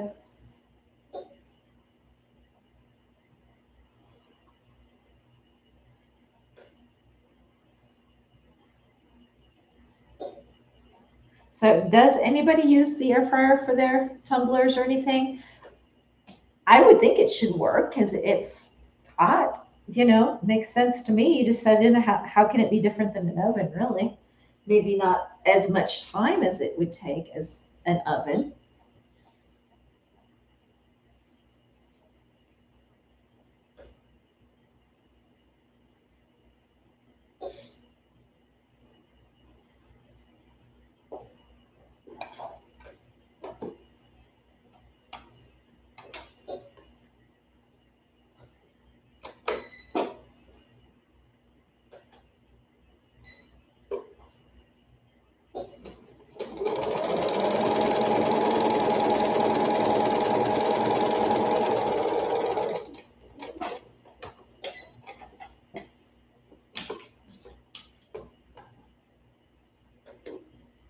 I bet Bernadette.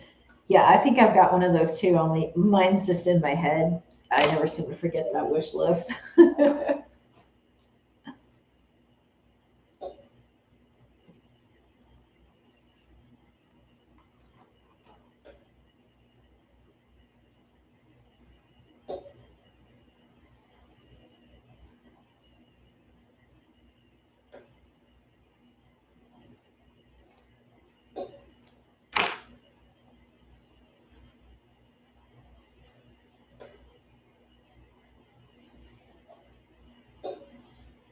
I think we're each other's great customers, really, because we seem to fill the gaps pretty well.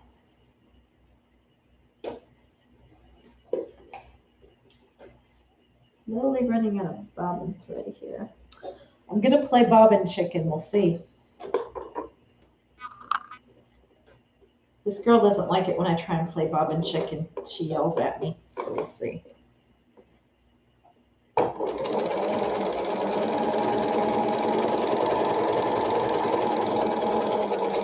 Oh, I made it. Barely, but I made it. And she didn't scream at me. Usually it takes me a few minutes to get going because she keeps giving me a warning. Bobbin thread's almost out. And I keep telling her, I know, just go.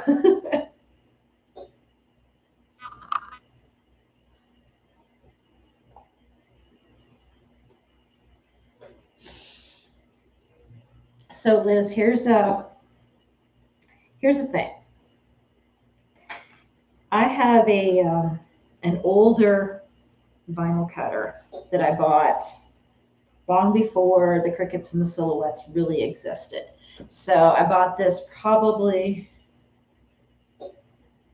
2010, 2011, because I was going to use it to cut my leather shoes like a die cutter instead, and just put the pattern in there and cut those out instead of cutting them by hand. Well, it never really quite worked. It worked, but then it didn't, but then it did, but it didn't. And so it was okay because I still used it enough to make it worth it. But it has the ability to engrave leather and cut thinner wood and do embossing and basically a lot of the stuff little lower than what a Glowforge would do. I can etch, I can do a lot of things with this one. So I just need to try if I ever come up with a thought in my head. And I'm not using it to its full capabilities. I know that. So I need to try and do that some more besides just cutting vinyl and HDV because it's way more powerful than that. So I want to make sure I start using it a little more for its abilities. Oh, really, Mary Beth? Oh, how cute. Yes, I have seen people do that, Mary Beth. Now, I can't do that with mine. No, can't burn into edibles. That's cool. Yeah, Liz, you do need something like that. Yes, you do. Yep, that's for sure, Marissa. It really can. There is a girl that I follow just because it's really cool to watch her. Falco Klon, I think is her name. And she's got a Glowforge and she's got about 12 cutters that she does all. That's all she does is she cuts out all of these things for parties and everything.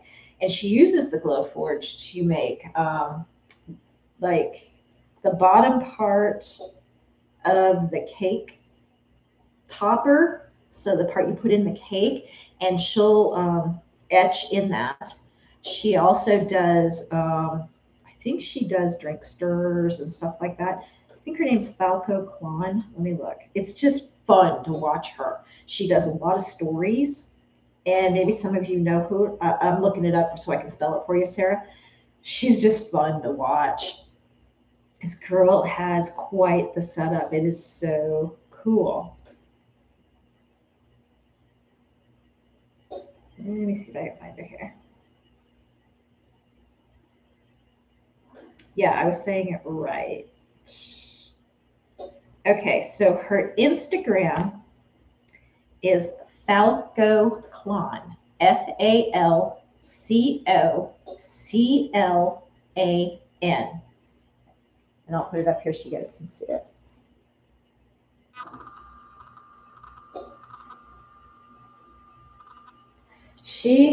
She's a riot, guys. You will have such a good time just watching her, if nothing else. The stuff she does, it'll blow your mind.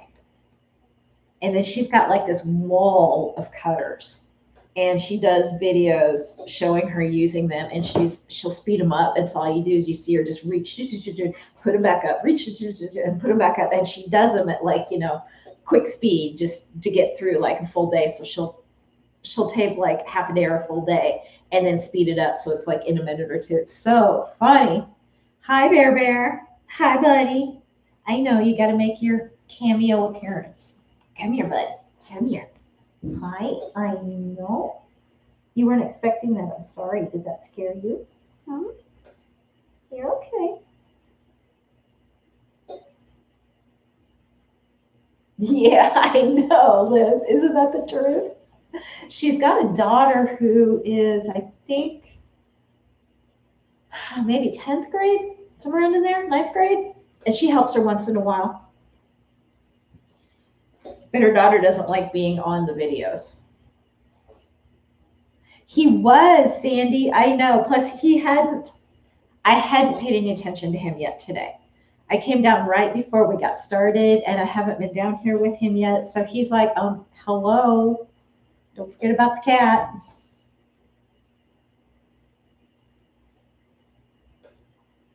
Oh, very cool, Mary Beth.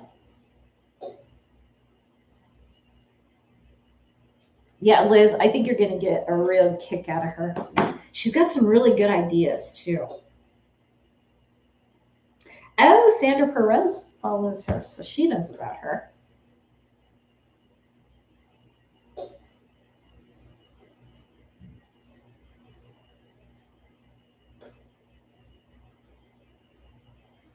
I just saw that. I didn't know that. So anyway, I just kind of happen, how sometimes it will suggest people to you, and it suggested her to me one time, and I was just out of curiosity, something caught my eye that she was doing, and I went and watched it, and I was like, what is this?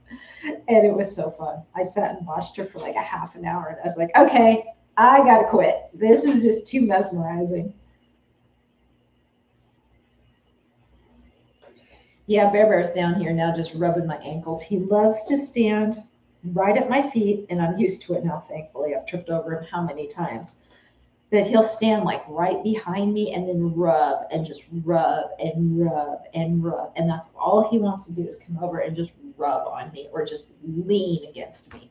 And he'll just stand there, wrap his tail around my leg and just lean against me. He's so funny. What a silly boy. Then I go upstairs and have my your scent all over me, and I'm in trouble when I go.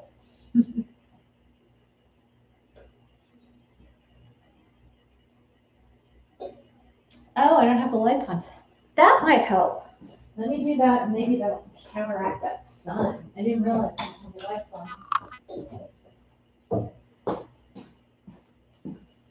Oh, that helped. I didn't even think about it. It's still bright, but it's not as bad now.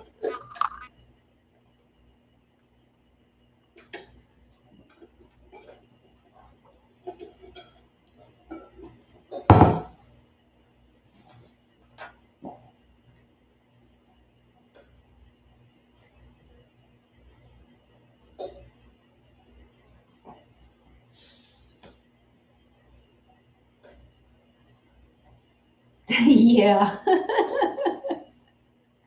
Yeah, Liz, don't yell at me if I put you onto something that makes you stare at it for hours and hours.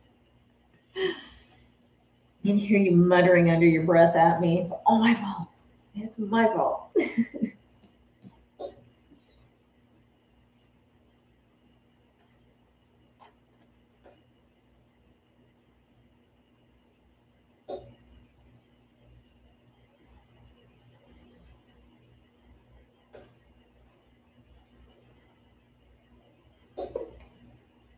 Oh yeah. I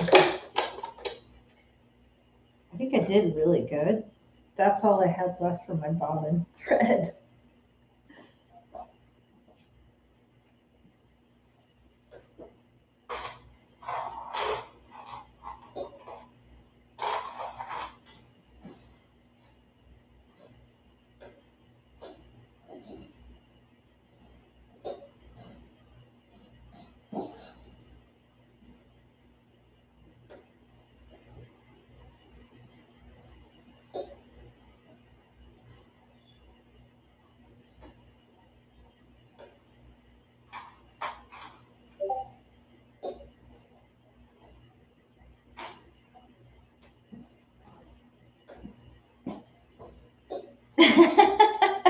Yeah, Sandy. And I'm going to hear her all the way here. That wall? Is that what you're talking about, Liz?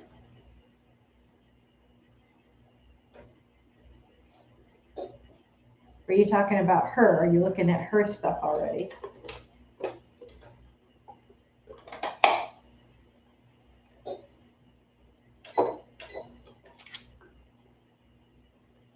My wall. Yeah, and I'm reworking some of it. It's still not 100% good. Of course, then I also have, what you can't see is I have another one of those units yet, right there, right here. So it's kind of like in front of me, but off. So it's the wall between my sewing and embroidery area here and my industrial machine and my heat press on the other side. So yeah, this is IKEA, Liz, and they're awesome. They're really, really awesome. I highly recommend them.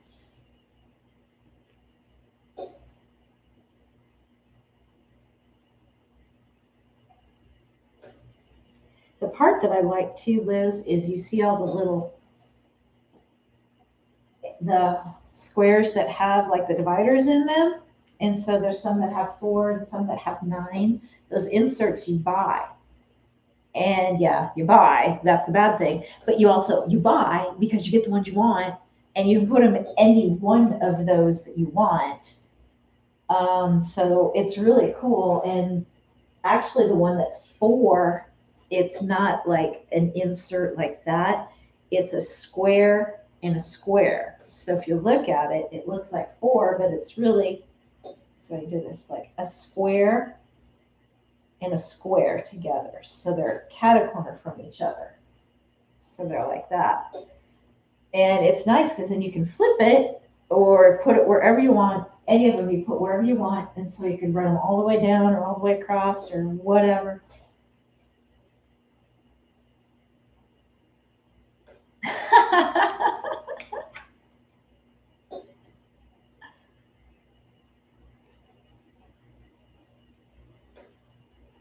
Yeah, she's on timeout. Yep, I agree.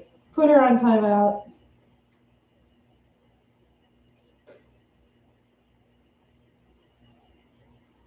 Yep, next door, Angela. Yeah, yeah. You know, Nextdoor is actually a really good app to get started on because it is all your neighbors. And everybody kind of wants to buy from each other. It's just kind of like the small businesses. You want to support a small business. And so you try and buy from each other. Same thing with the Nextdoor. Yep, it's so good. Yeah, it's a good feeling to get your first sale. It doesn't matter where it comes from, and the sun is going to be right in my face when I step over. Just as long as you're starting, okay? So I'm getting totally burnt out here.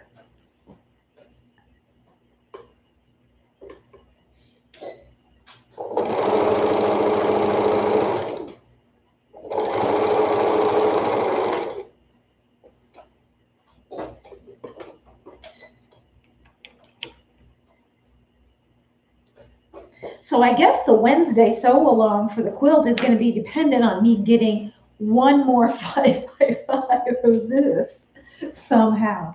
That's sad. I still can't believe I don't have. I'm going to dig. I'm going to go on a very deep dive looking for this. I've got to have something. I mean, we're just talking 5x5.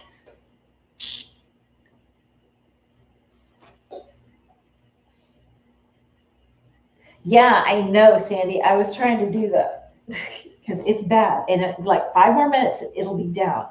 But it's just right over the tree line right there, and it's in my face. Ugh. I need to finish making the curtains like I did for my doors back here. Sometimes if I have my camera pointing the right way, you guys saw them, and I need to do them for those doors. And then, oh, good. And I did find a little bit more fabric upstairs that I would like to use for the curtains. So I might be able to knock one more out. Oh, Liz, is it gonna be lime green? Just saying. Otherwise, it ain't gonna match.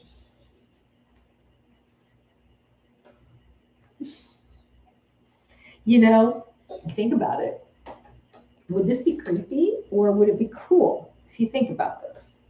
I don't need answers. I just want you guys to ponder on this. So sublimation, you can take pictures and sublimate onto whatever. What if you did a quilt of all the squares of your family as one square? Would that be creepy? I think it would be.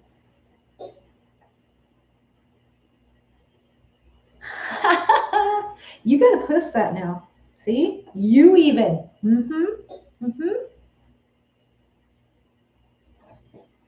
I don't know. I just think it'd be kind of creepy.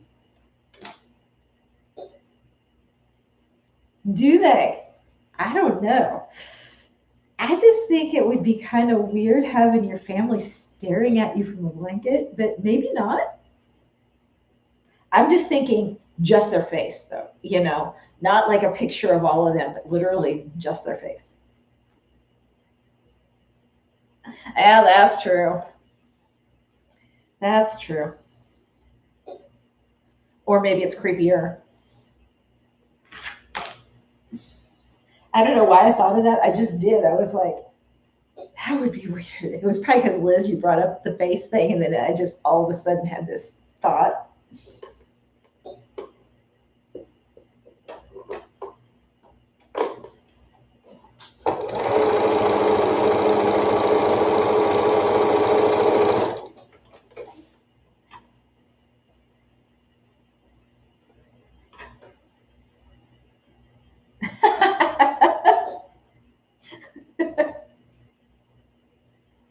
It would be a good gag gift, Sandy. You're not kidding. That's a good one. It really would be a good gag gift.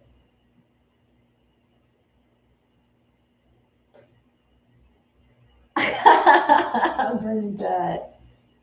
But no, Sandy, I'm not kidding. That would be a good gag gift. Kind of like that. If you can imagine, like Christmas with the Cranks or something like that. Oh my gosh, that would be so funny. Hey, Nero, you're back. You're missing it, Nero. Liz is sending me a picture of her face to put in a quilt. Just saying.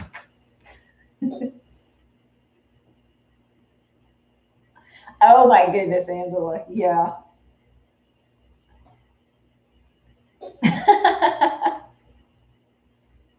No doubt. Yes, Sandy, it would. I don't know if I could ever go to sleep. I'd probably have to move it out of the room. I'd be like, no, this is weirding me out. Oh wow, Liz. Okay, okay, no, no, no. I can see people doing that for weddings. Instead of doing the picture wall, they'll do the sublimated pictures into a quilt and go, here's your wedding gift. And be like, hey, just what I wanted, a picture of my husband as a baby with, yeah.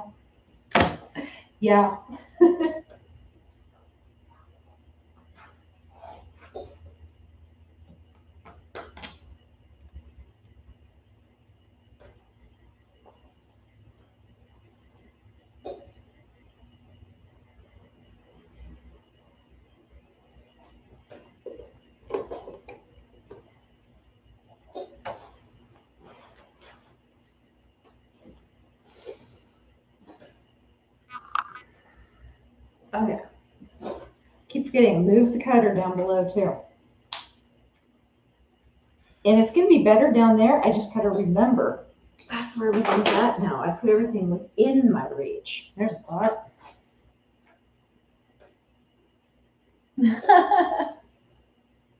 Lying on a bear rug. Yeah, yeah, I agree.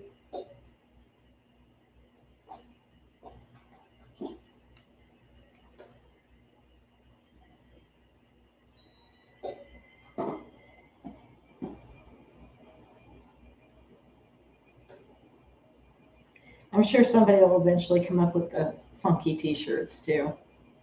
That's just a matter of time.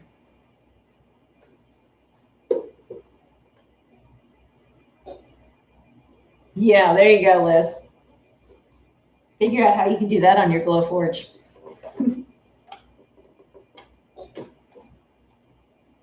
Hey, hey, how are you?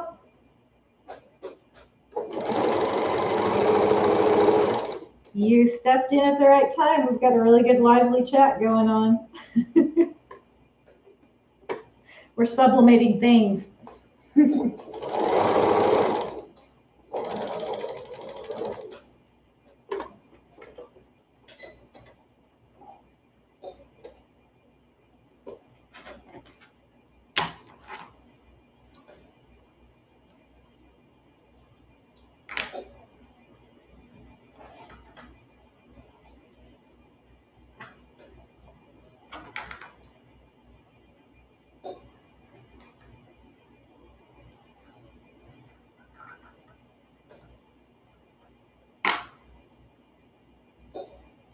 Yeah, no doubt. I'm sure she'll be like, of course it's gonna work. It'll be just fine. Or you'll set it on fire because you'll try. You're gonna try and treat it like a piece of wood. And it goes poof.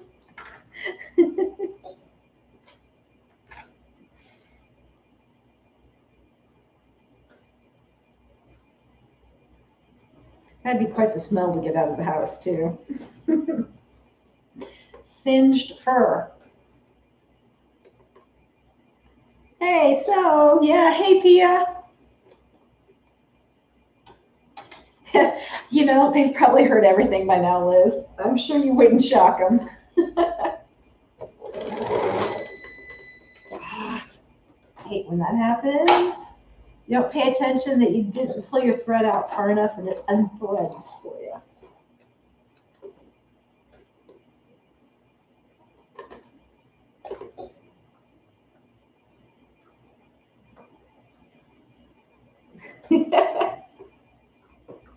You know, I wonder, I bet that would be kind of fun though, sitting on customer service or something like that. You know, you can't make that stuff up, you know? You just can't.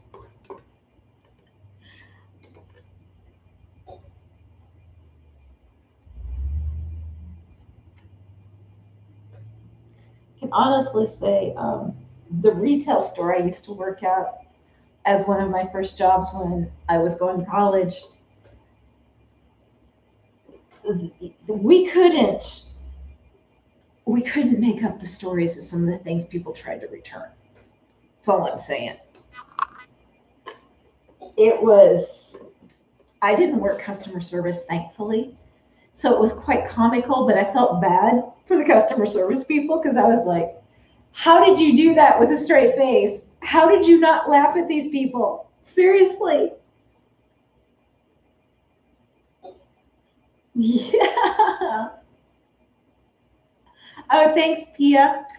I think, Pia, I took this. I like blue and green since, you know, I did your one of your onesies, that color, but I think it stuck after I did that because I started this after that. And then I realized, yeah, I'm kind of in a blue and green phase right now, aren't I?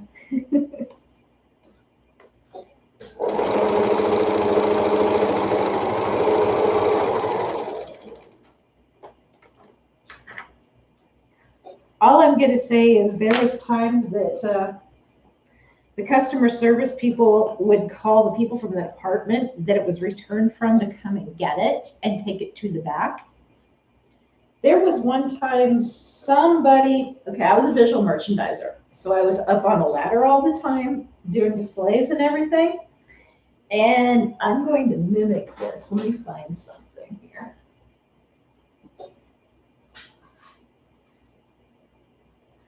So there was a time somebody came by, going back to the back area of the store from customer service, like this. And they had it on the end of a pencil, and that's all I'm saying. It was going straight to the trash. And I was like, how? How did you look these people in the face and go, okay, yeah, here's your money back?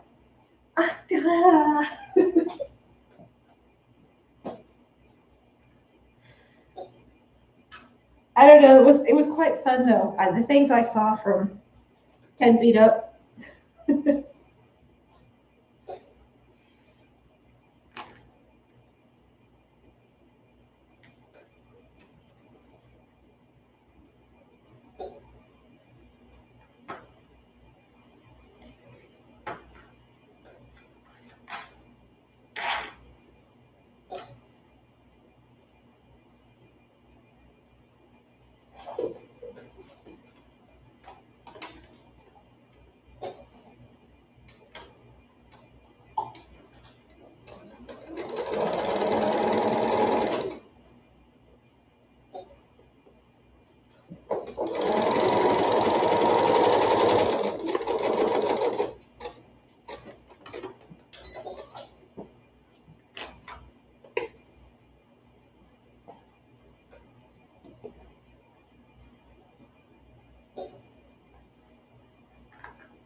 Oh, don't forget, guys, starting tomorrow, maybe?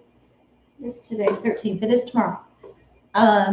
Sewing Machines Plus has Hoop Fest. So it's live every day, and I think possibly Amber and Cindy will be on. So just want to let you guys know, I haven't talked to either one of them, but I know there was that possibility. So just saying, go watch. I think it starts at like, I think it runs 8 in the morning to like 5 or 6 every day. And they'll have specials. If you guys are looking to buy anything, there's specials because it's Hoop Fest. So I'm kind of excited. It's going to be fun to watch. And then if you know some people too, that'll make it even better.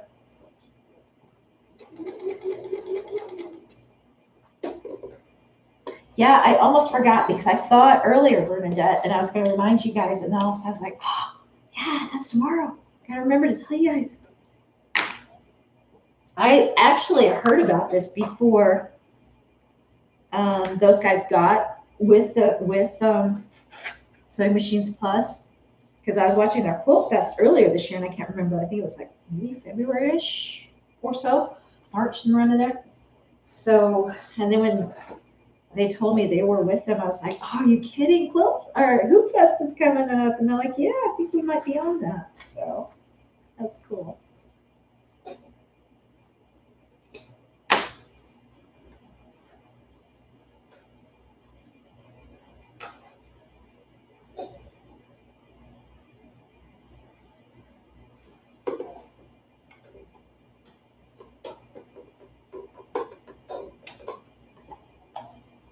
So Liz, did you go look for that video by chance to see if it was still around so everybody could go and agree with me on your voice?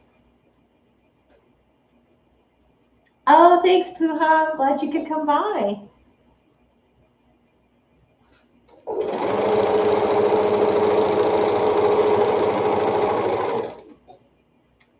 Go. Look. Just saying, please. The one on Instagram where you were singing. It was yesterday. I don't know if it's off already or not. I just want you to be able, if it's still there, you can make it like stay so that people can go look.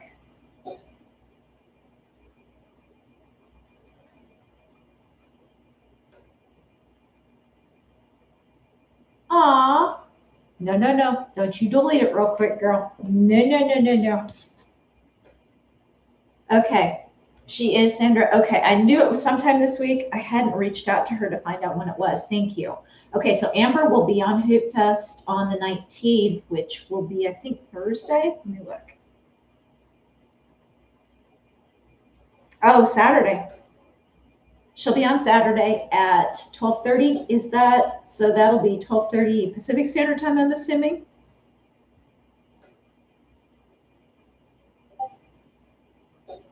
Okay, cool. Thanks. Yeah, I needed to text her. I need to catch up with her now that I'm finally back on the planet again. So also, Sandra, I was telling these guys about FalcoClon on Instagram, and I saw you follow her. And I was telling them how cool her wall of all her cutters are, and just watching her, how amazing she is. And she's got a Glowforge, and it's just entertaining, if nothing else. So entertaining to watch her. Yeah, AZ time is same as Pacific, so good. Okay, so yeah, then it is 12:30 Pacific Standard Time. Mm-hmm. Yeah, at least AZ time right now is Pacific Standard.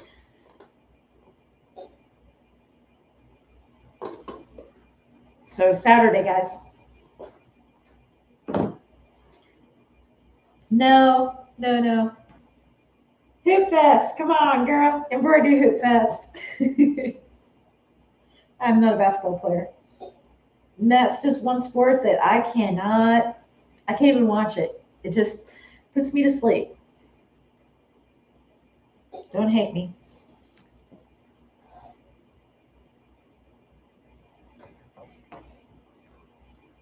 Oh, are you Pacific, Angela? I didn't realize that. Okay.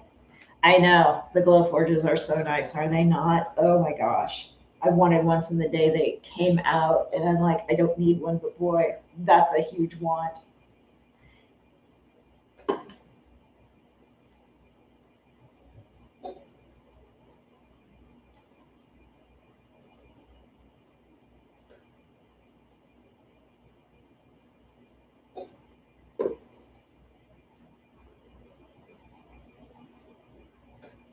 I don't know, Angela. It's pretty hot here.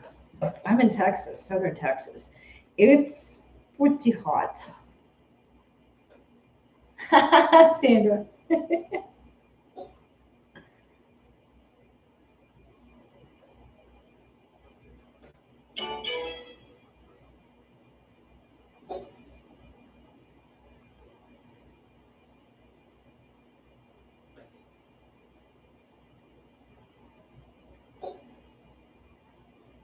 Yeah, and those that are wondering, this is going to be a baby quilt. Yes. Yes, it is. What was it today here? Let me see what we got. We didn't make it quite that high.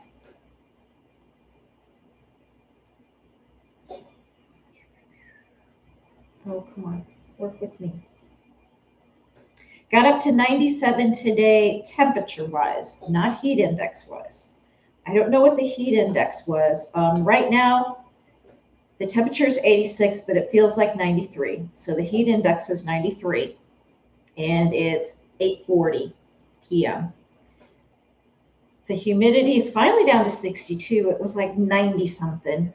So yeah, it's enjoy the chilly and rainy. We're gonna be crying for rain soon. Totally. We've had enough, but oh.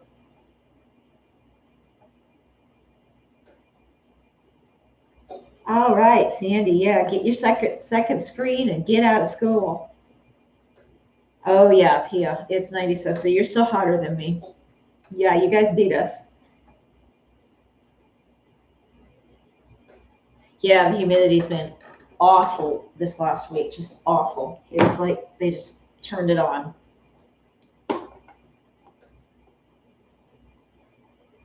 Ugh, 118. yeah, we'll be having that soon enough.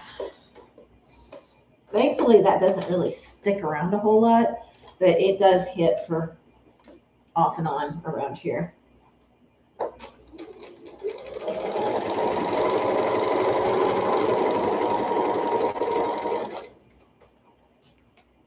I know, Florida weather's pretty nice. So when are you headed back, Sandra? Or is that don't talk about?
Text it to him, Lauren.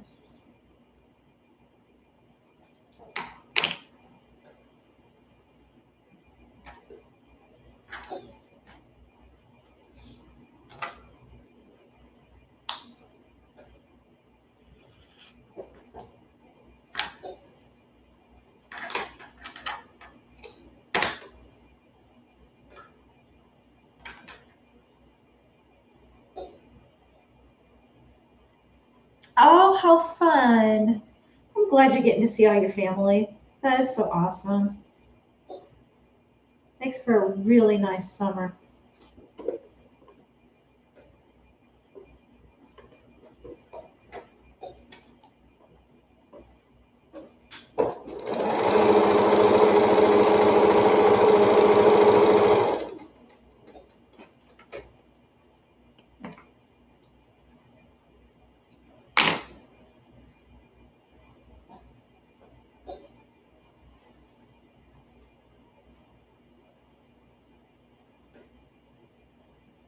Yeah, I'm sure. Yeah, do it as many times as you can. Seriously. I know everybody's getting really busy again. It's sad too that everybody's just kind of lives are just really getting crazy busy. I don't want that to happen again. I've been enjoying this peace and quiet that everybody's been having. I know some people it's been kind of making them a little stir crazy, but it's just felt good. At least to me, it's felt really good just to have a slower pace and everybody's somewhat available, that kind of thing. So I don't know, I'm gonna miss that.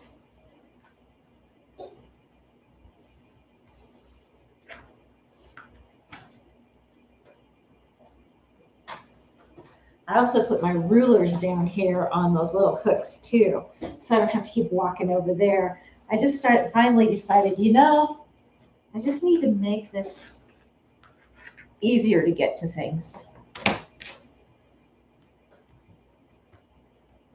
You should see the house though. I couldn't decide where to start first. All I'm saying is I'm not having company for a little while because I kind of started everywhere. Awesome, Sandy. Where you going? It's hot down here, Sandy. Trust me, it's hot. Careful what you wish for.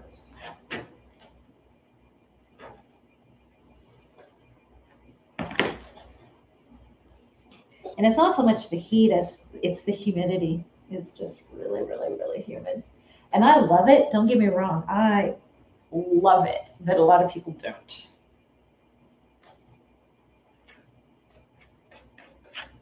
I'm one of those strange ones.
So guys, also those of you who are kind of thinking ahead, just a thought, if you don't haven't been through with your store before, and this is kind of a first year, Christmas in July kind of is a thing on Etsy.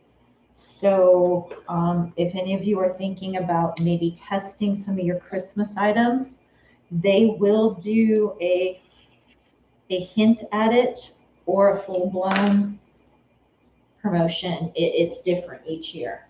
So just saying. And even if they don't do much, people do show up looking for that.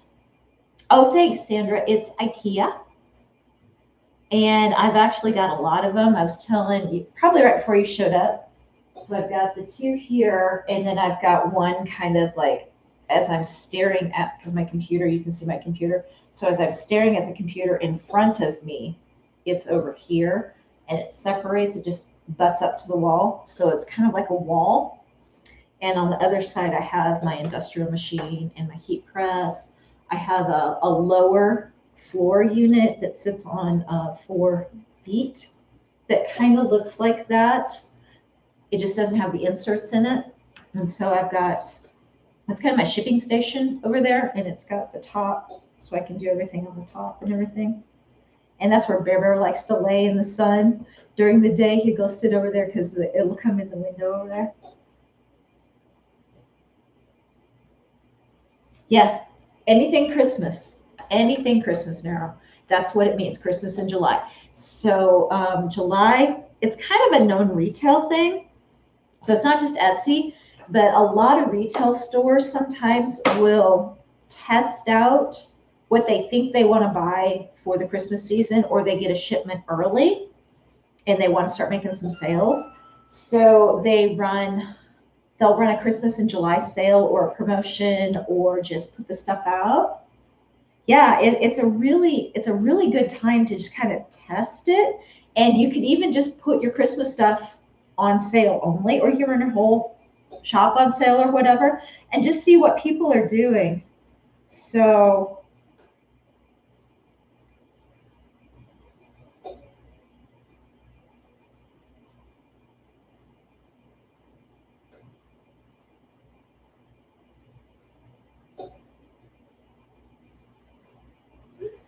but yeah, it's always, it's something that sneaks up on me because I get so busy with work from like April, May, and June, and then all of a sudden it's July, and I'm like, and there it went again, and I didn't get a chance.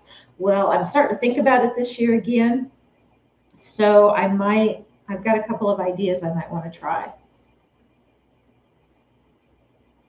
Oh man, Sandra, you need to come over here and help me organize. Let me tell you, my house, I kind of just couldn't decide where I wanted to start this weekend, so I kind of started everywhere, and I need to do it down here too. So yeah, it's one of those where everything is just kind of torn up right now. Yeah, as a fundraiser. Yeah, and you'll see that too. So I just wanted to throw that out there. If any of you guys kind of wanted to test some of your Christmas stuff, or you just maybe wanted some extra sales, pull your Christmas stuff out and list it. And then just say limited, it's only going to be up till the end of July, and you won't get it again until like maybe September, October, or whatever. So a teaser. I know, in a way it kind of is, seems like fall already, but not really. No, I'm not gonna go there yet. It's still summer.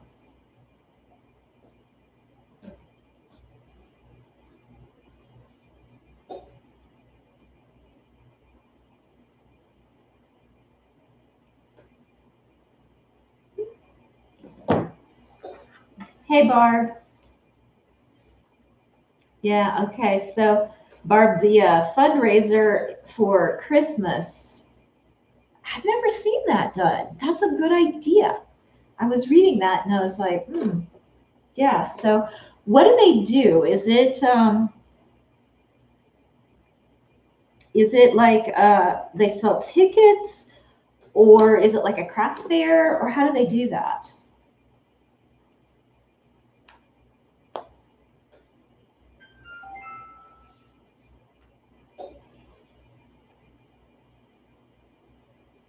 I picked up the most wrinkly parts.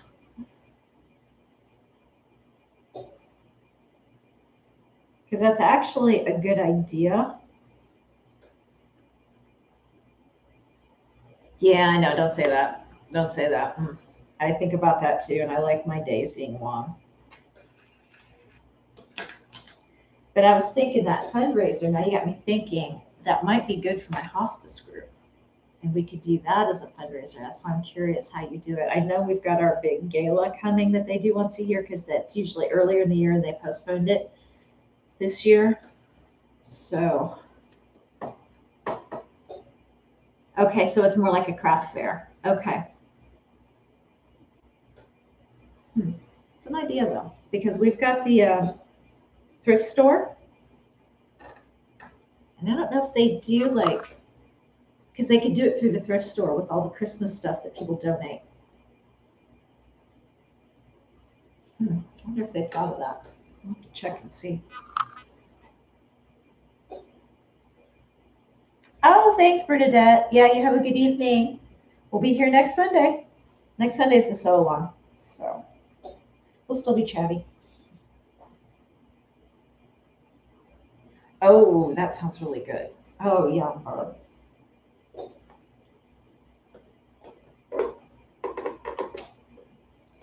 So do you think we could sell ornaments with Liz's face? Since she's going to send me a green one of it for a block.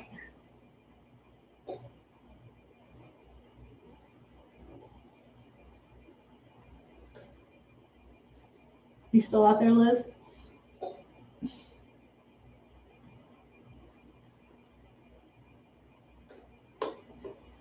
Yeah, she is. See, well, I was thinking green, Christmas. Not a far thought, is it? Hey, Shayna, yeah.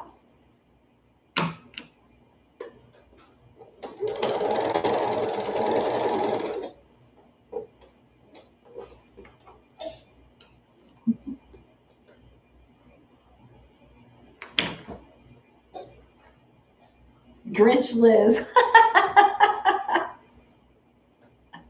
There we go. Put a little hat on you. Get you a little dog.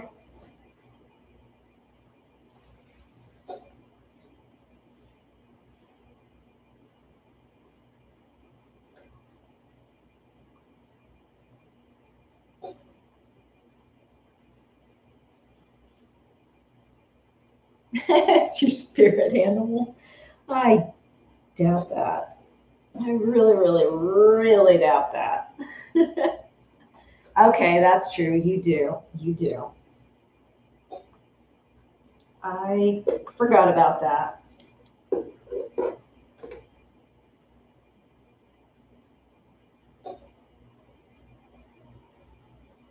Oh, cool. Oh, I bet those are pretty.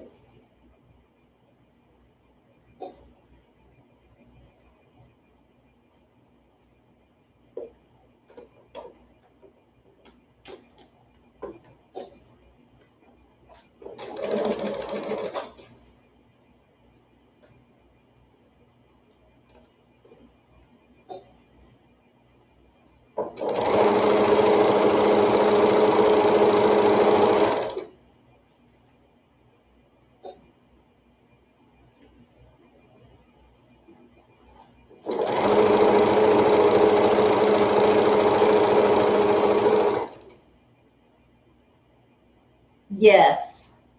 Yes, she does, Sandra.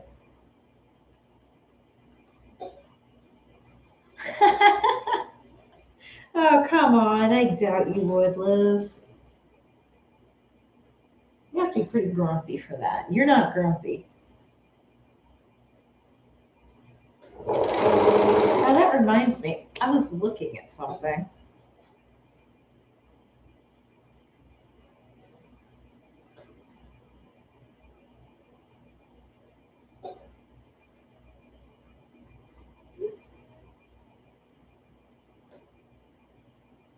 Wrong program. Okay.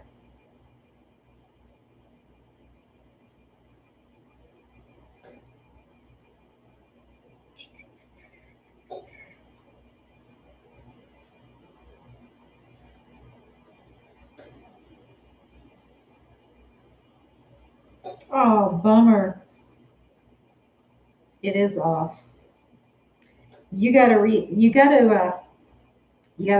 it, Liz. That's all I gotta say. Encore.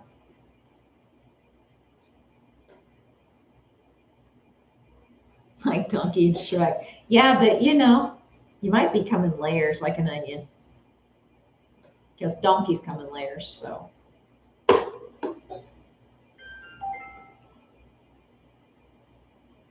So, Liz, it is down, and you got to sing another one. Just saying.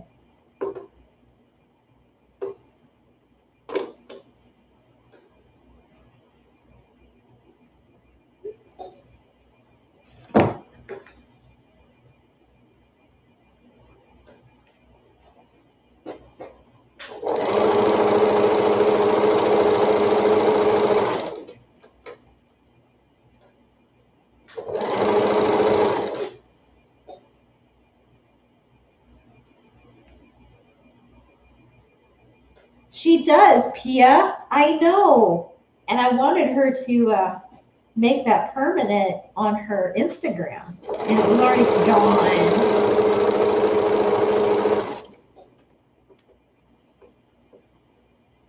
It was, Sandy.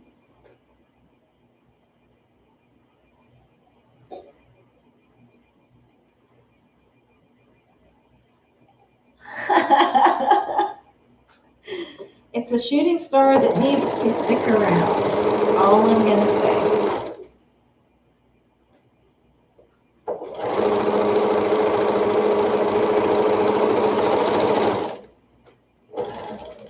Maybe it needs to become its own planet. We'll name it.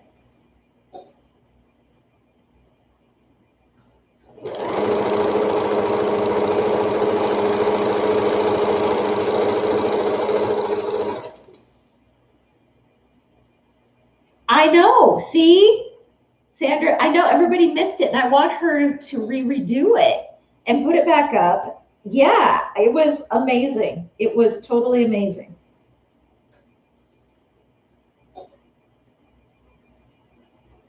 Oh, okay. I thought Coffee Powered Home was your business.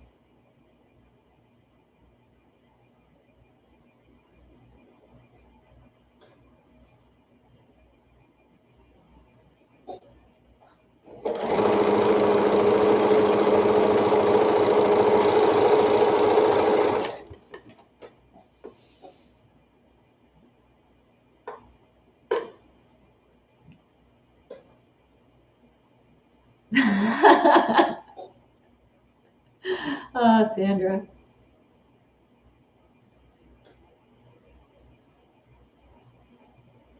Yeah, that could be her new name, Pia. So you saw it narrow. Yeah, see? See? It wasn't just me, Liz.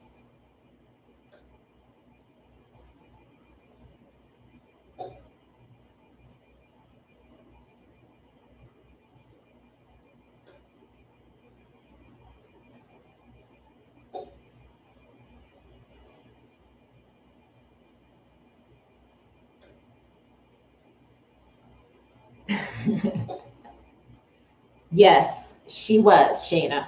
She was. And that's why I want it back. Yeah. But I didn't know you had another Instagram, so you just gained another follower. Had no clue about that.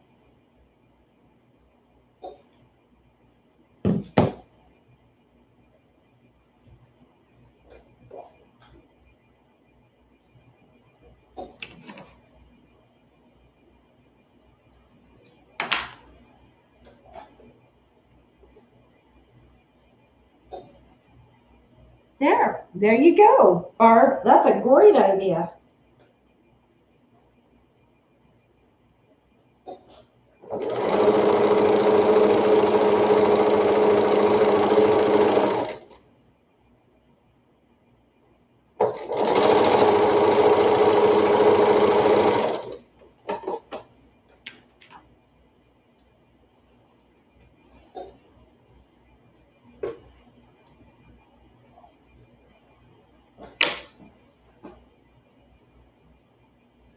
I do, Michelle. Yep. Total intro, outro, the whole bit. In fact, I think the part that she presents should be in song. We could have a musical, little operetta, something. Hey, Angela, I love it. I love it. Hey, everyone. Hey, Michelle. Yeah, we didn't say hi to you. You didn't miss a beat. You jumped in. Way to go, girl. I know. Wow. This could be a thing. Crafty flash mob. Only it's something about singing. We're not going to be dancing. We're singing.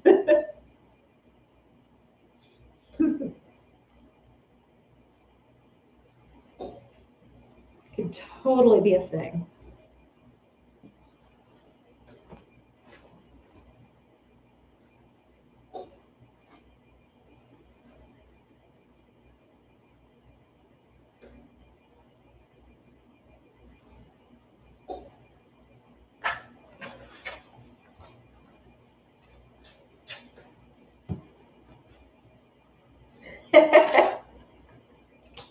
Well, it's okay because, Sandra, you can hold flashcards too. That way everybody knows what she's singing or what they're supposed to be doing when they dance.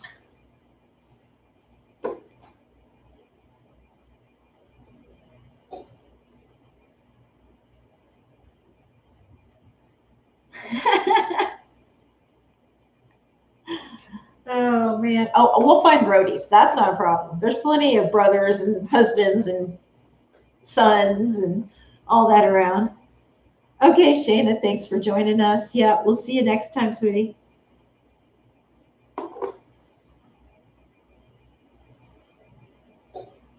Could you see all of the little short roadies? Oh, that would be so cute. They would all have so much fun. They'd probably all come out with their shades on,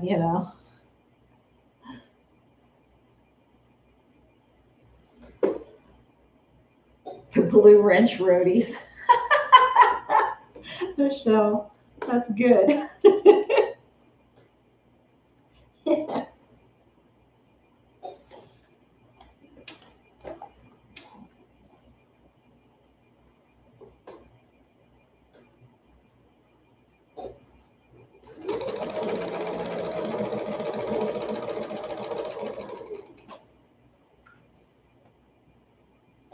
We could paint their faces blue. They'd love that.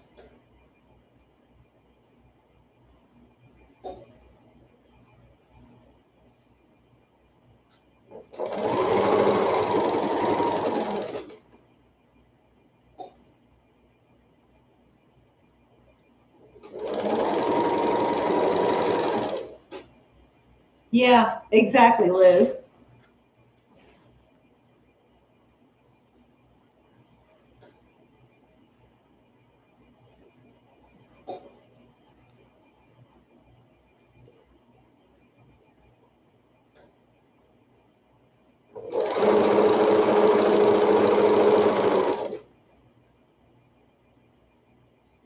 Like the Partridge Family. Big old blue wrench on the side.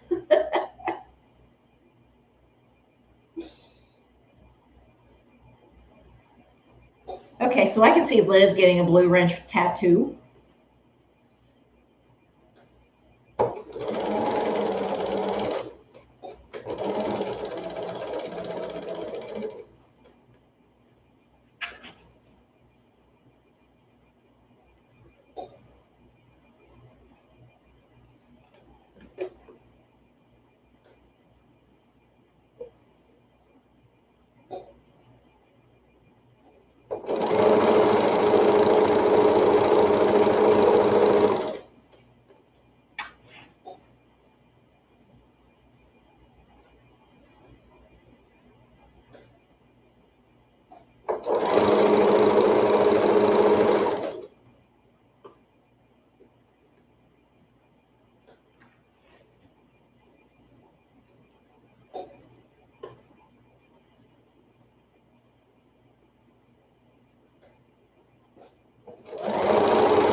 Yeah, I know. They probably would kind of wonder, wouldn't they, Michelle? Liz, I'd have to see you playing a tambourine.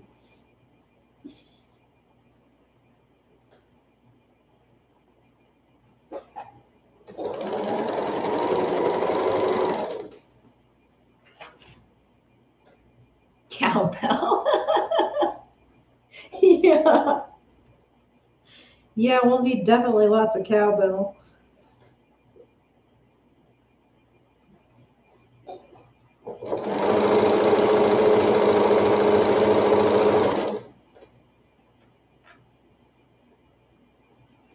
Sorry, hearing noises outside.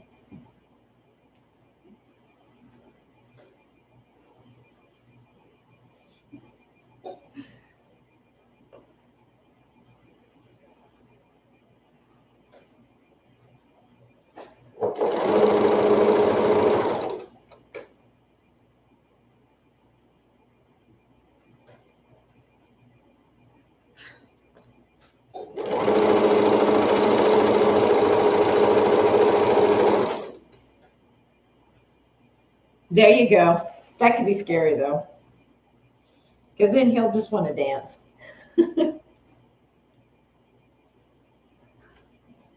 There you go, Barb. While we're testing it out on cotton.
That's okay, Michelle. You want to come over and help me figure out how I'm going to finish my organizing? Oh, and then I've got to clean after that.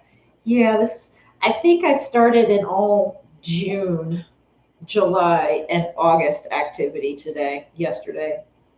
Kind of all weekend, but more yesterday and today than any of it. Yeah. Can't guarantee that the studio won't get completely upended and rearranged too.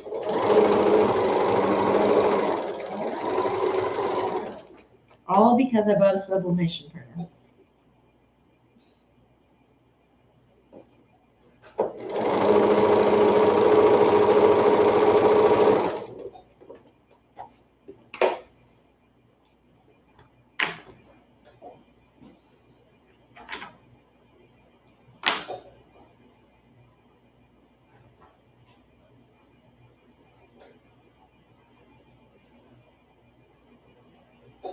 Yeah, and that's kind of where I'm at right now, Michelle. It's like it's a good thing I don't have any company coming over because my house looks like a tornado hit it. Yes, Michelle, you missed that, didn't you? I took the plunge Friday, and it's on back order right now, which is okay because I don't have time to play with it at the moment. But it gives me time to kind of process everything. And I just got to pick up some of the stuff so that when it gets here, I'm ready to go. But I also got to like get some of my files designed. So yeah.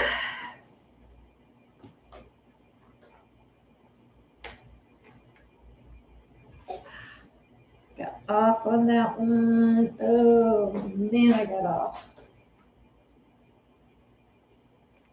Really got off.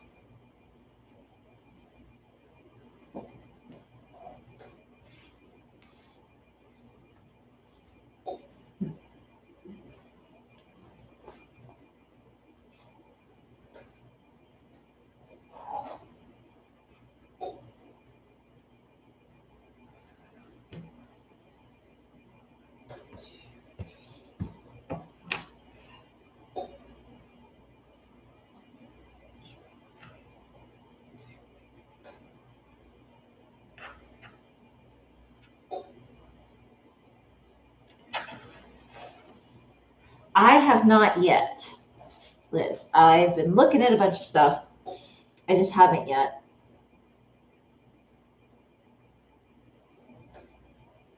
Oh, well, yeah, I'm sure he's probably seen everything too. But yeah, no, I hear the dust bunnies. My my previous dog had longer hair, and so she could create a dust bunny explosion like none other. I would vacuum and sweep and thought I got them all. And literally for the next 2 hours, I'd turn around and there'd be another one like this big on the floor. And I'm like, where did that come from? So yeah, she was nuts. Her hair was everywhere. She was a little fuzz monster, that's for sure. No, so yeah, I've been looking at everything, Liz, and that's kind of where we got started talking about that sublimation paper for the cotton, because I was looking at the supplies and everything.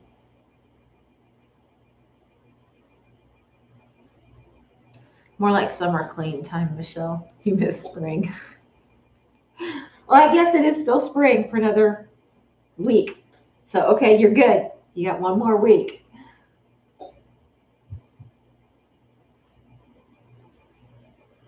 I know, I am too. I hate when people come over and my house is not clean. So, yeah. So, if anybody wants to come over in the next week, I'm going to be like, no, we're going to go have coffee. Or you shove it all into one room, hence does not help you for the reason why you started doing it if you do that.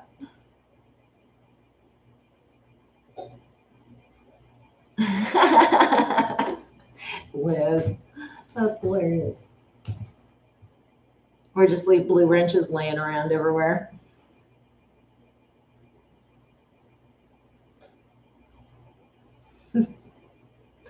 Well, you know what you do though is you tell them that your side job is, you know, crafting and that. And if the place is clean, you're not making money. If the place is a mess, you're making money. And wouldn't he want you to make money? Because that pays the rent.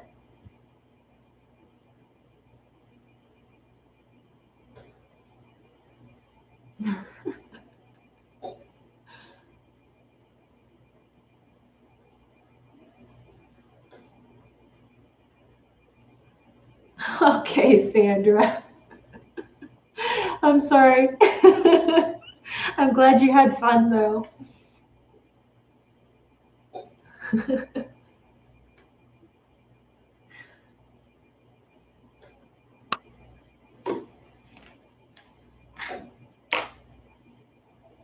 Oh, I'm bummed I got off on this one and I noticed it and I thought I fixed it.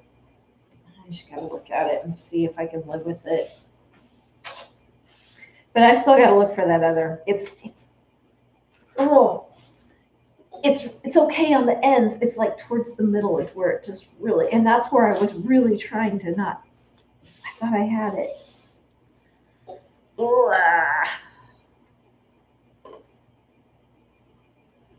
may have to live with it because it's really only a few. It's really only 4 of them. I'm just gonna have to live with it. That's all there is to it.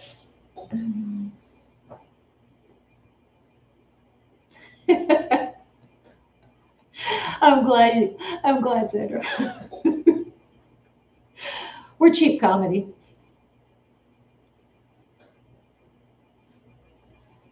Oh, you did? Did you find anything?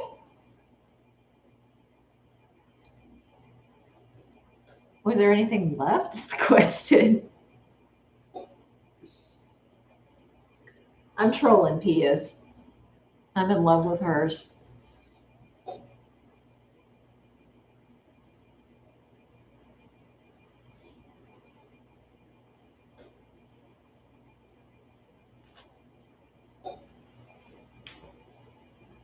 Now I actually I used that line with my boss once because we have an open office area and he likes everything really, really, really clean and neat. And in an open office area, I get it. Yeah, I get it.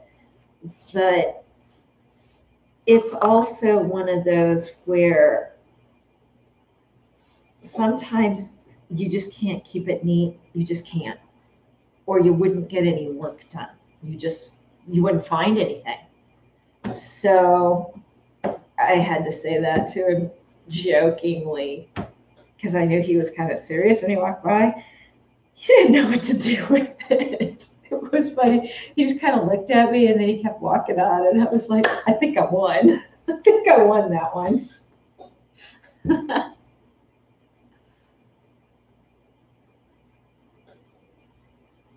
Oh my. Ooh. Ooh. Yeah, I don't know about that, Michelle. There's things about retro that are great, and then there's other things like that I don't know if I could live with.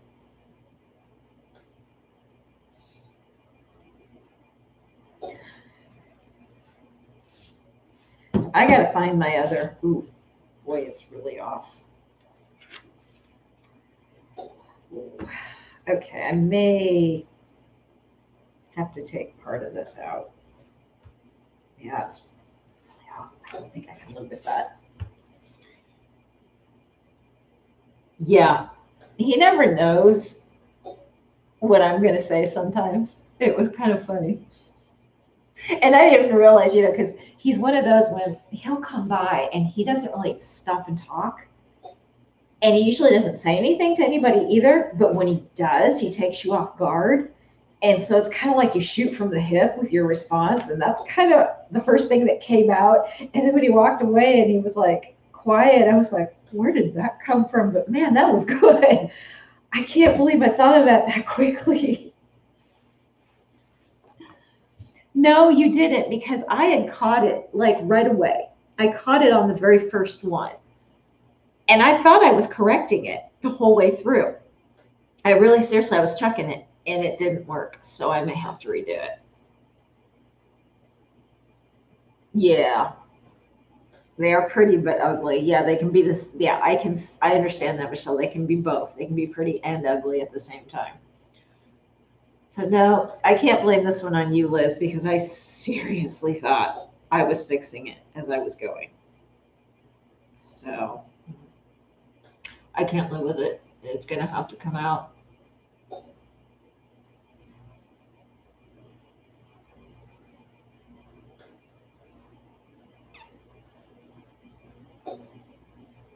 And the things that you guys have been posting pictures on food lately, oh, you're killing me. I know I changed the subject there. Did you see that? But you said kitchen, and that made me go to food. So, and then we've been talking about a refrigerator. So then again, food.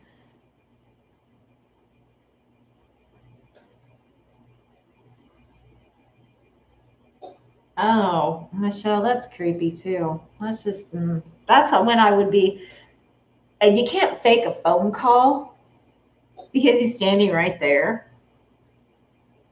If you saw him coming up, you could fake the phone call. Yeah.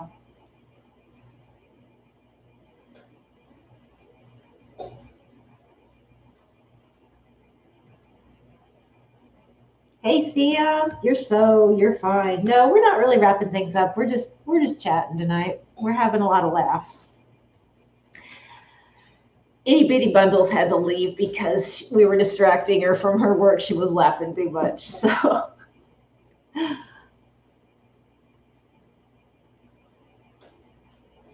I know I probably would do the same thing, Michelle. I'd probably turn around and go, yeah, can I help you? Hey, Nancy. Hey, Barb. Have a good week. Yep. Hey, Zoa.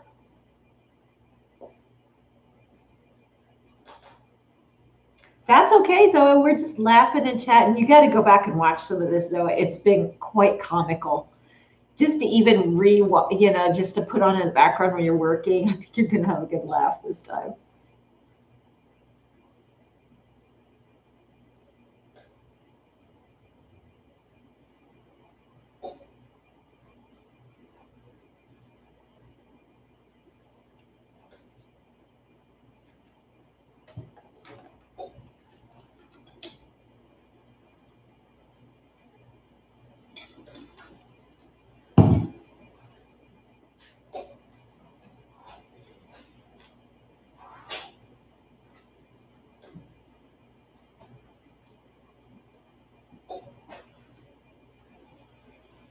Oh yeah. You are so right. So, oh no, Michelle. No, no, no, no, no. You gotta stick around.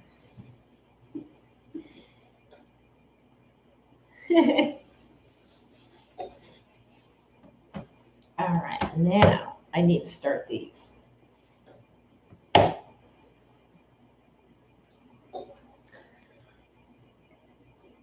No,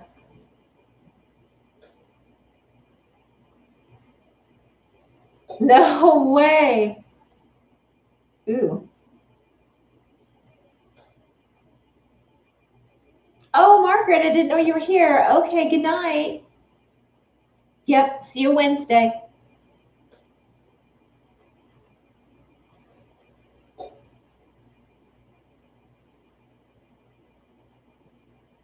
Now, I haven't seen her on here, Liz. Now, that doesn't mean that, sometimes people don't talk when they come on. So maybe.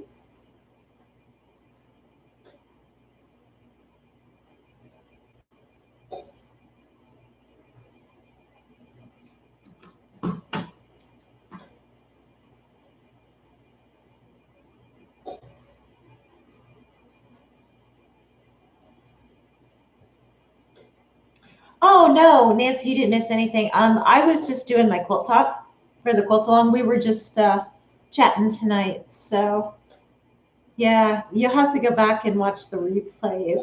It's been quite funny. I think you'll get a good giggle. No, Liz, no.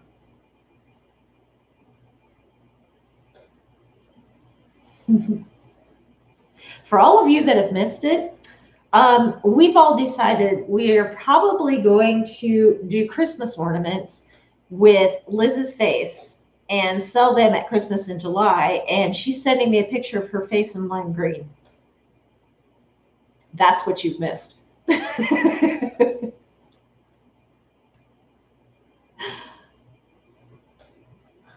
Oh, good, Nancy. I know I've got a lot of them that I've got not even halfway started. Oh, no, Nancy, no. Oh, I'm so sorry.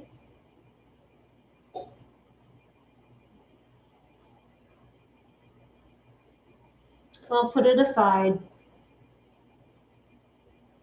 Grinch Liz ornaments, exactly. Yeah, put it aside, Nancy, for now.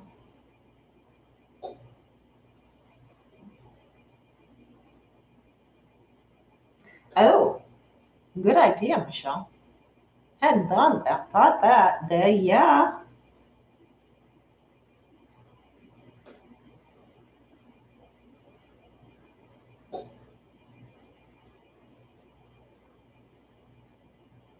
Yeah, I think that's a good idea, Michelle.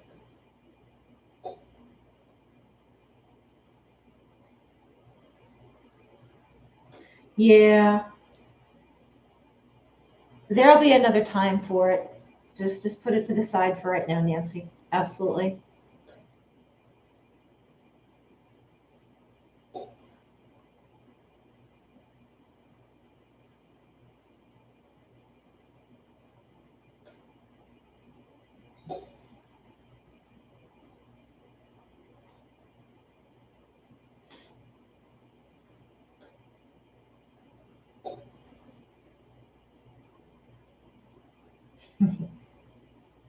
So it'll make more sense when you rewatch. It'll totally make so much more sense.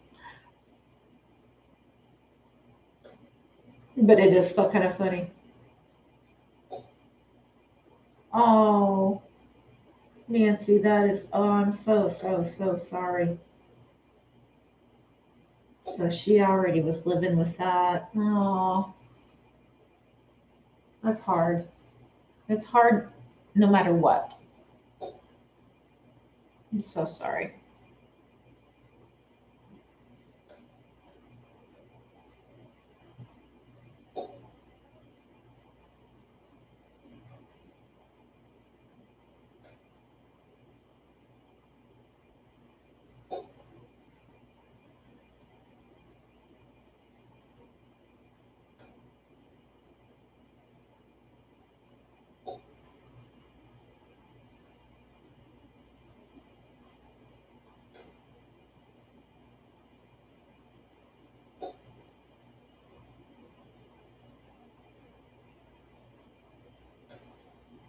Yeah, it would be hard to know that. Yeah.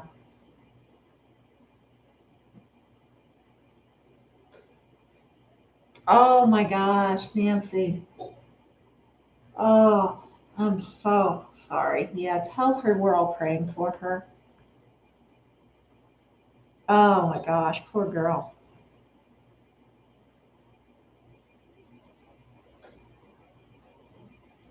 Oh no, no. I totally agree with her there. Absolutely. She did the right thing. She totally did the right thing.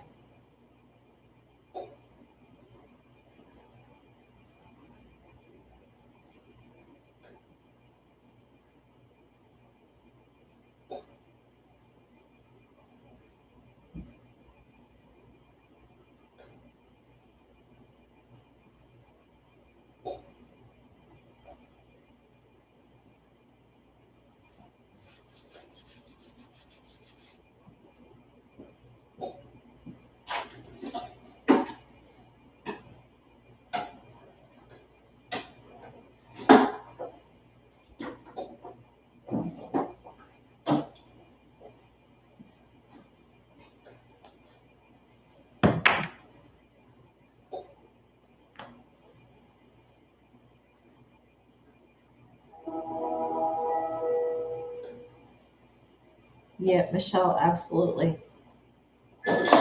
Yeah.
Oh, that's so sweet of you, Nancy.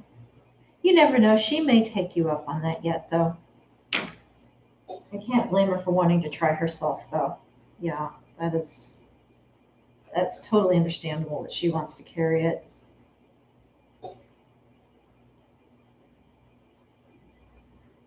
But yeah, she may take you up. You never know.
I agree, Liz.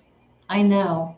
And that's what I think the biggest thing for all of us, we all have bonded, and those that come in new to the group bond as well.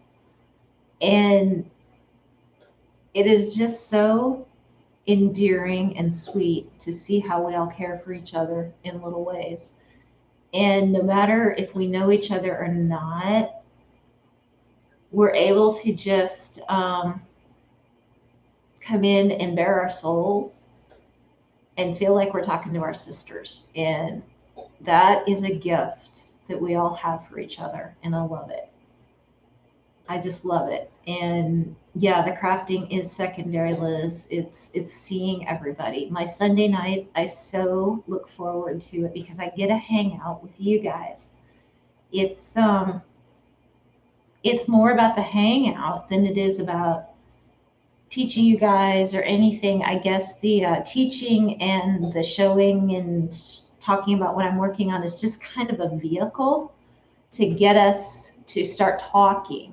And it gives us things to talk about to get things going sometimes on a conversation, or if somebody loses, if the conversation kind of dies just a little bit, then it gives some way for us to segue it again. And I think that that is just such an amazing evening for anybody that, even if they're not participating and they're just listening, I know they're getting something out of this and they're feeling it. All of you guys are so special. And this is just such an amazing group that we've got. We couldn't have tried to put this together any other way. It's just amazing how it just happened. That's for sure, Michelle. Yeah, we already talk about the weather so much. We already talked about that once tonight. We beat that one. So yeah, it is so awesome. Ah, Liz, come on, don't be a downer. Don't be a Grinch.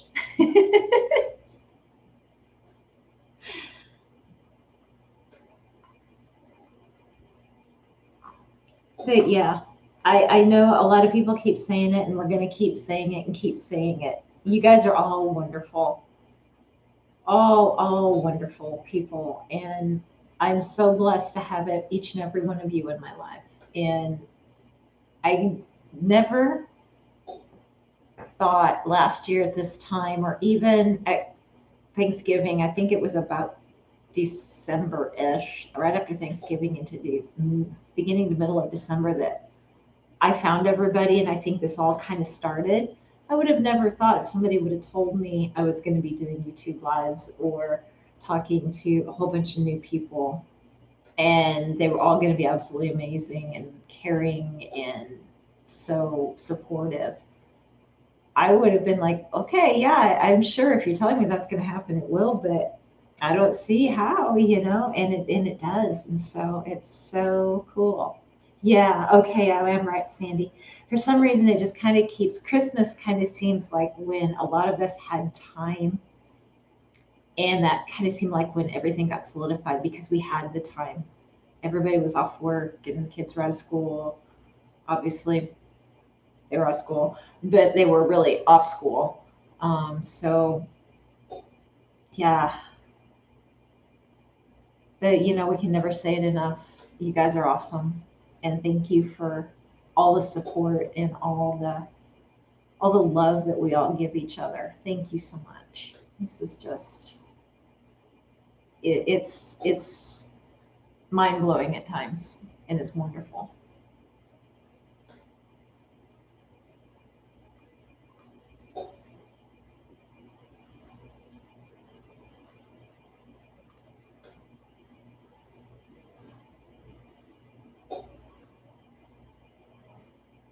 Yep.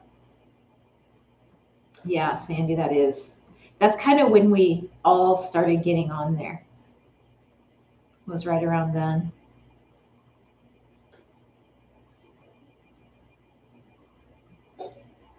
I know. And then we went back to work. That really bummed me out. It took me a little while to get past that one. I was really sad because I dreaded January, that second week in January or whatever. I dreaded that once we all started getting to know each other and having such a good time. Yeah, we were, Michelle. We were all watching before then, and it just kind of seemed like things spun off of that, and it happened. So, yeah. We all besties, Nancy. Yes, we are. You know, and I was telling a friend of mine last week about how far some people have been that have been on my lives. And it was really cool, you know, and they were kind of looking at me like, whoa, that's what that country too. And I was like, I know, it's just, it's so cool to think that, you know, we've had around the world to some degree. It's really cool. Even though they're like sometimes halfway through the night, I've had a few people that are like, well, okay, it's 3 a.m. I need to go. And I'm like, oh my goodness, where are you? You know, that was so cool.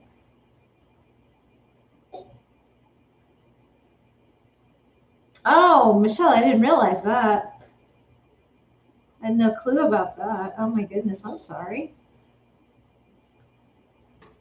Yeah, yeah, that whole time I was working 16-hour days. So yeah, I get it. I totally feel you there.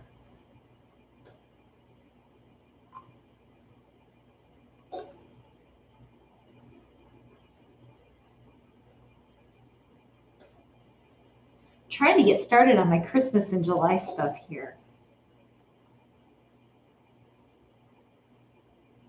There you go, though. Yeah. You know, if you can make that happen, what a better time.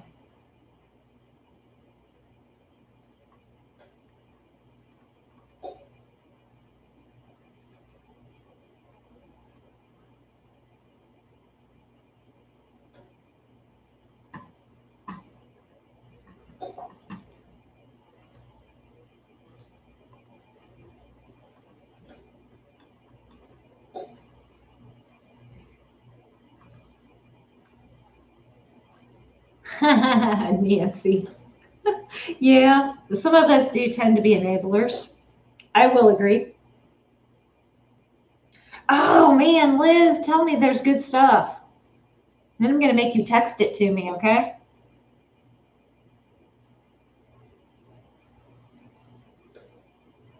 Yeah, I think, Nancy, we've all enabled each other somewhat on all of this here.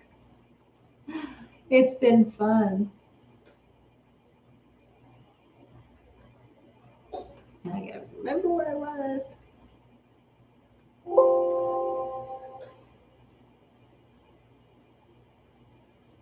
There you go. Oh, very cool. So you want to try an incubator. It's a good idea. Very good idea. I bet you'd really love that. If nothing else, you'll have somebody to chat with.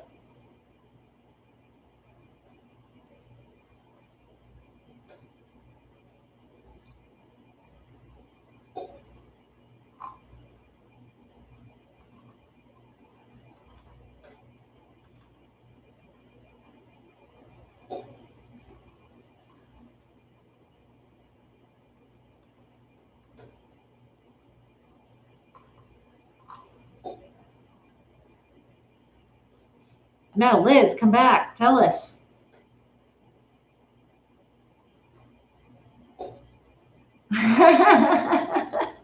I know. She said that, and I was just like, hmm. She's going to enable me on the eating thing again.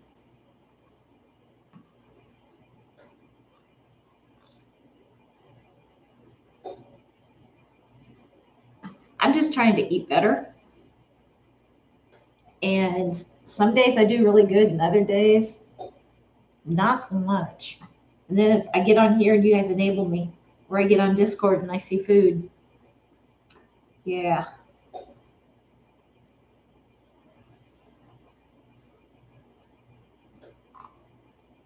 Okay, can't remember where I saw that.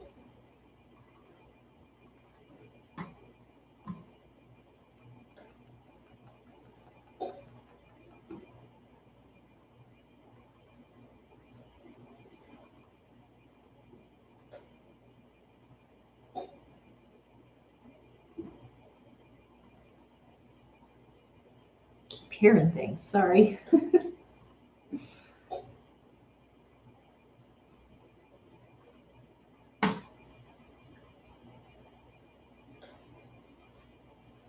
Oh my goodness. Oh yeah, you gotta get back on that meal prep thing.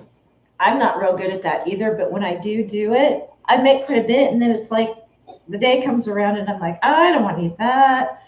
And I got to make myself do it. And then when I do, I'm like, okay, I feel really good and I'm glad I did, but sure isn't what I wanted.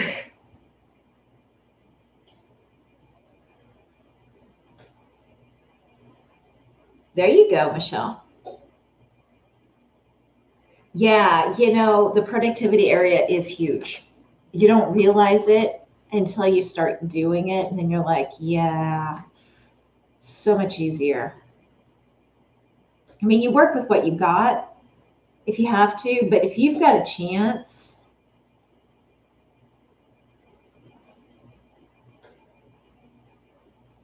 oh man, even still, I'd be like, but I'm not craving either one of those. And then I stand there with the door open to the fridge, just staring at those things, going, I know I have to eat one. And I know I'm gonna feel better if I do.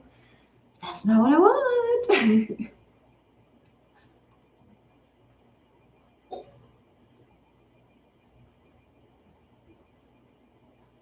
Angela, you will never, never regret getting an industrial machine. You'll wonder why you waited so long.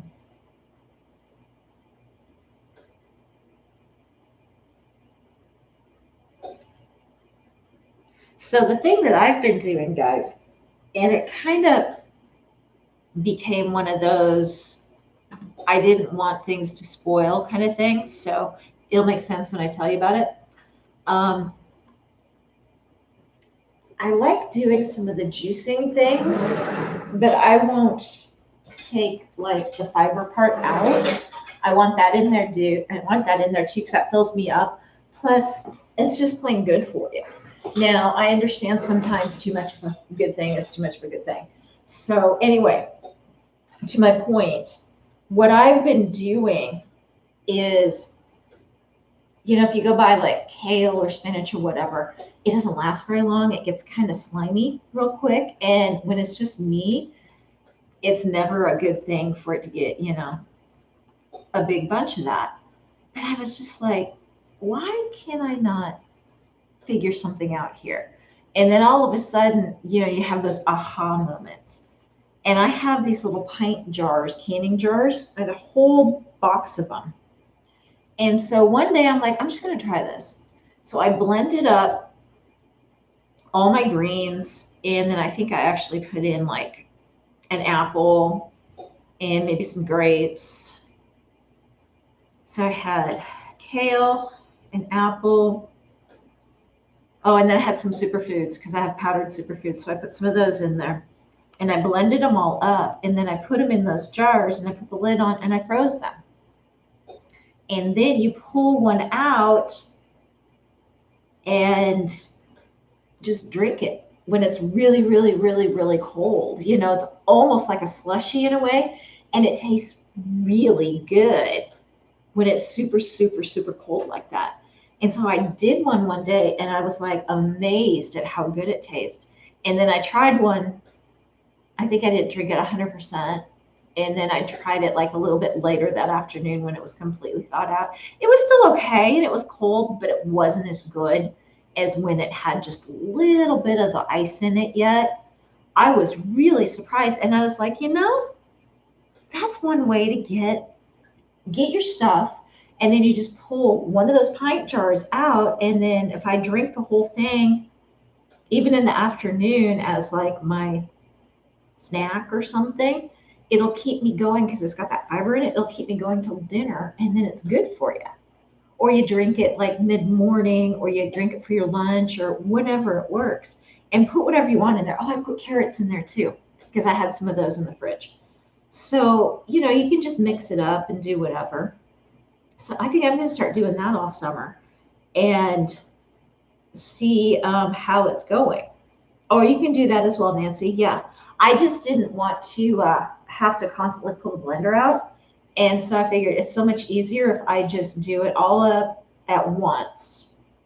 And then that way I will do it. If it's like in the freezer and I have to put it in the blender, it'll probably stay in the freezer.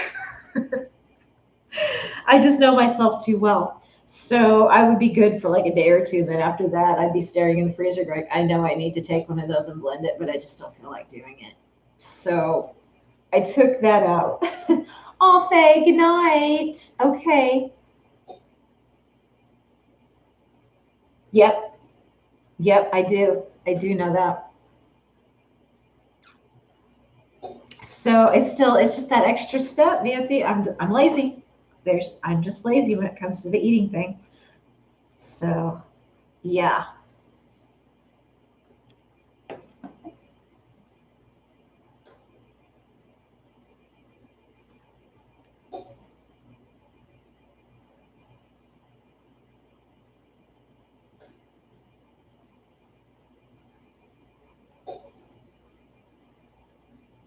Oh, I know. Now that would be really good.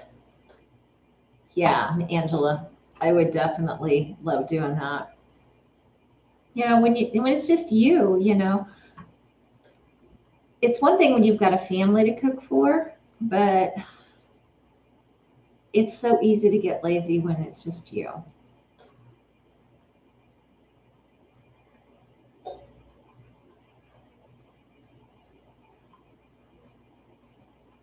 Sorry, I'm looking at my brilliance here. I'm trying to change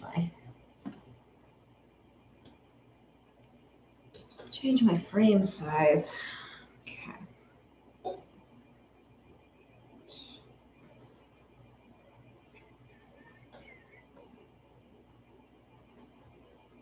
Make sure I hoop this correctly too.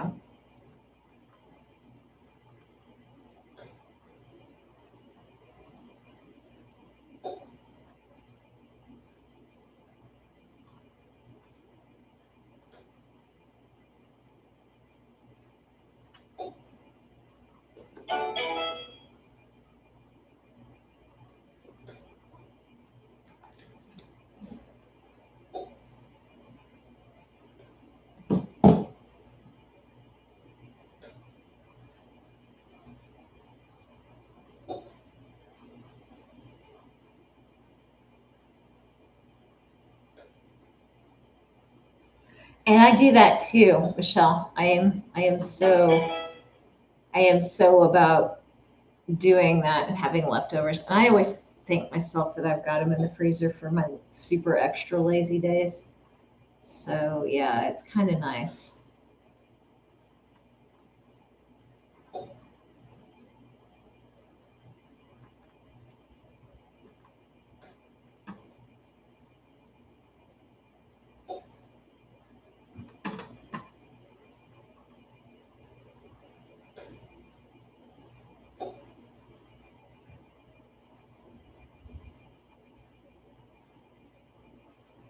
Oh, I eat them. I grew up on leftovers. I love them. Some things are actually better.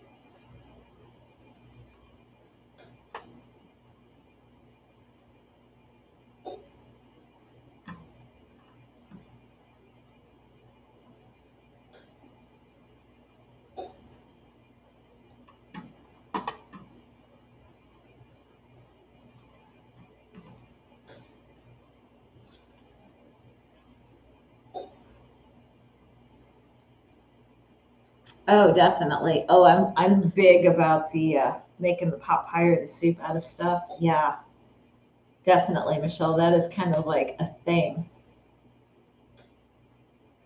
Or you even get creative and make mac and cheese and put that in there. I love having like rice or something. Is that all he got, Liz? He didn't get anything else? What else did he get? Shredded beef burritos, yeah. But I'm good about taking a lot of that stuff and turning it into like a whole nother meal too, like you're saying. So yeah. See, you guys, you're killing me with the food. Making me snacky. It's getting to be too late to be snacking.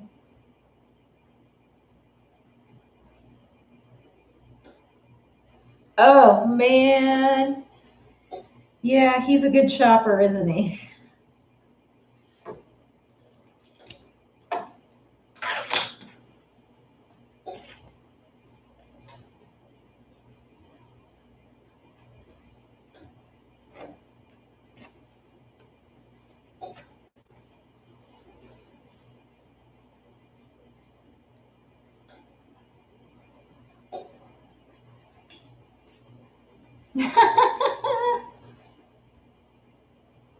That's not such a bad thing sometimes.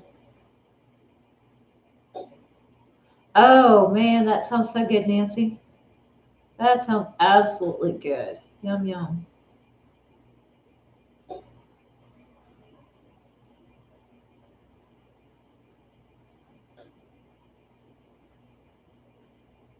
Oh, I wish my mom would have done that. She used to do what she called hash.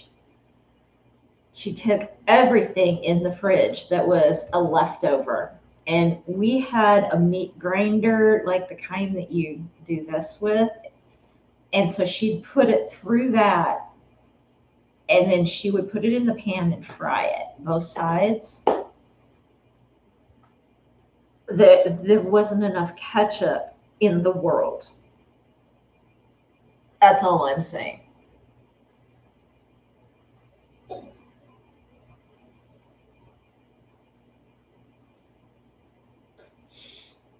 So yeah, my dad was always the same too. He didn't really appreciate the hash very much. And yeah, when I'd ask her what was for dinner and she'd say hash, I'd be like, oh boy, this is gonna be a hungry evening.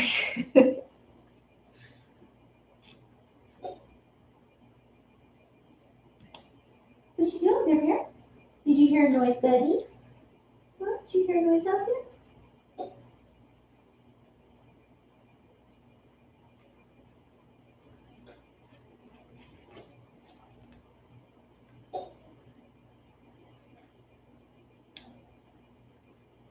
Yeah, I there was a lot of times I did. Actually, there was one time.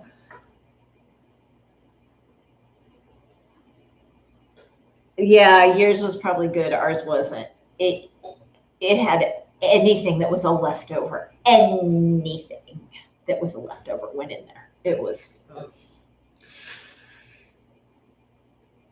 Did you see his eyes? Yeah, I know. He's got the biggest eyes, and then he's so dark, and then he's back against like some of these darker fabrics that I gave him to sleep on. Yeah. But yeah, he looked outside. I don't know if you saw that, Sandy. He's heard something. He looks out, and then he looked at me like, "Did you hear that? Did you hear that?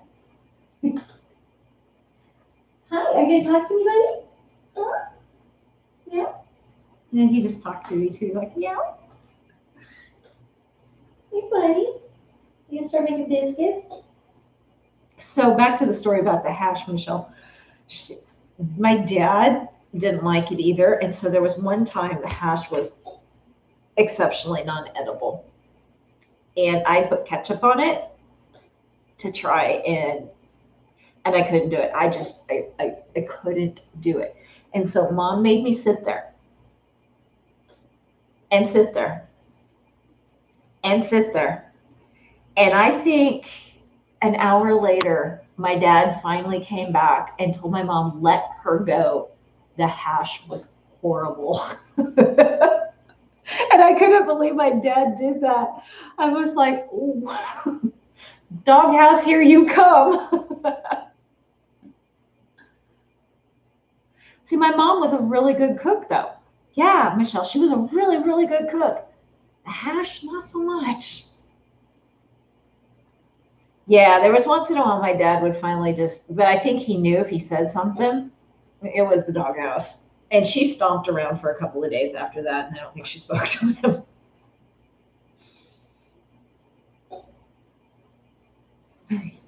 Yeah, I wasn't much on peas either. I don't mind them now.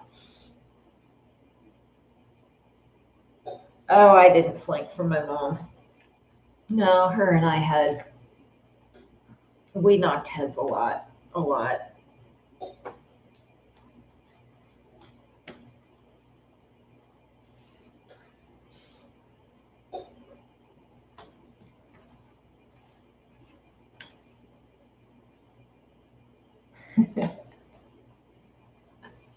Oh, we never had that. Thankfully, Angela, never had that.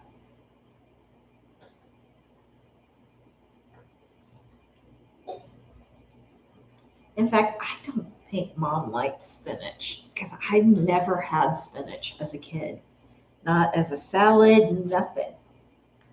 So she must not have liked it.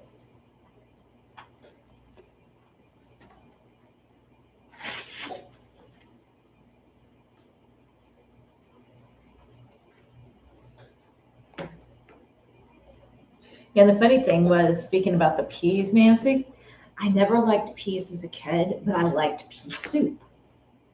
And I never could understand that.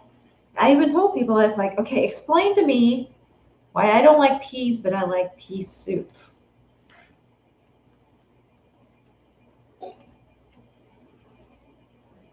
Oh, Nancy, you know what? The one thing my mom used to make that I absolutely loved was steamed cabbage. Oh, that was so good. So she'd take cabbage and cut it up into big chunks and then it was kind of a boiled cabbage, I guess, actually. Put it in a big pot with some water in there, and then it'd be super tender. And then you'd put lots of salt and pepper on it and then butter. Oh my gosh, it was so good.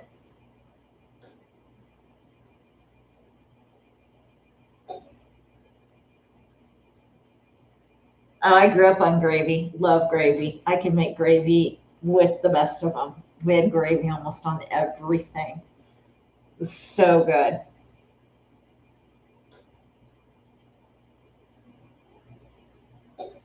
Yeah, I know. It's the weirdest thing, Nancy. I don't understand.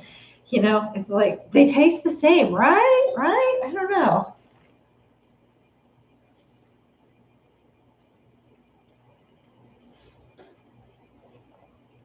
I think the thing that I really liked the most growing up was we always had gravy. And this is going to sound really weird, but it's really super good. Mom would, my dad would take us fishing a lot. And so we would have fried fish a lot, fresh caught fried fish. And it was always in the freezer. So we'd have it a lot. And we would always, just bread it with flour, douse it in egg and bread it with flour and then fry it in a pan. And then mom would make gravy out of the drippings in the fish pan or, whatever, chicken, whatever. But we always had gravy made out of the drippings.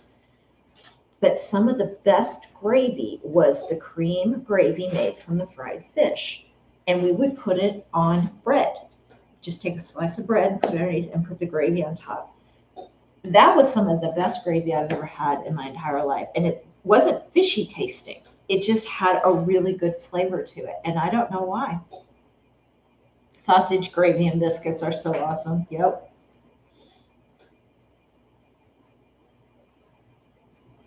Why are you sorry, Nero?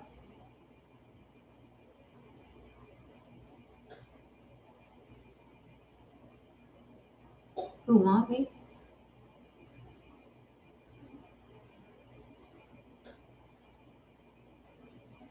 Oh, chip beef on toast is so good. I haven't had that since I was a kid.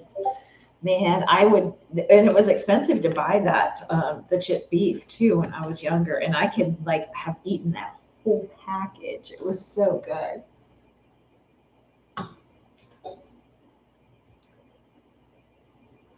Yeah, chip beef, that because we would cream the chip beef and you put it on toast. Oh, so good.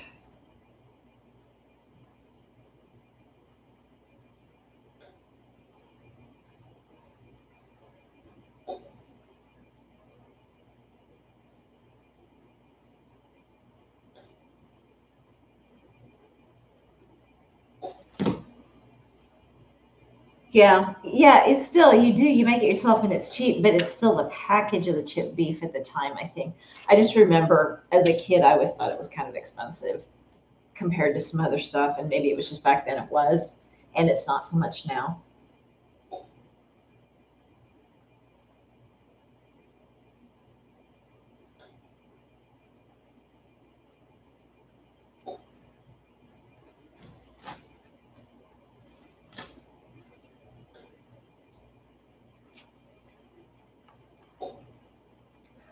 Chipped beef, Nancy, it comes in a plastic bag, kind of like beef jerky comes in, only it's real thin slices of beef and it's very salty. And then you take it and you cream it and you put it over toast and you cream it with a real thick, like milk and flour and butter cream gravy and put it in there. And so that flavors that gravy. And of course, it has a lot of butter in it. And then you can also put, if you want to, you could put in like a vegetable or something, but we don't. And then you put it on toast. Oh, it was so good. Yeah, thick milk gravy. So, so good. I'm making my mouth water. I've not had it in so long. Yeah, Michelle, that would definitely, yeah. Anytime you've got any kind of like drippings like that or something left over from cooking a meat, that's perfect to make a gravy with. And it would taste pretty much the same. Absolutely. We used to, in fact, mom used to make creamed hamburger when I was a kid, and it was so yummy. And we would put peas and carrots in there. And I know you don't like peas, but we would put that in there as well. And then we would put that over anything, bread or potatoes. I think she always put it over like cooked potatoes, boiled potatoes. Oh my gosh, it was so good.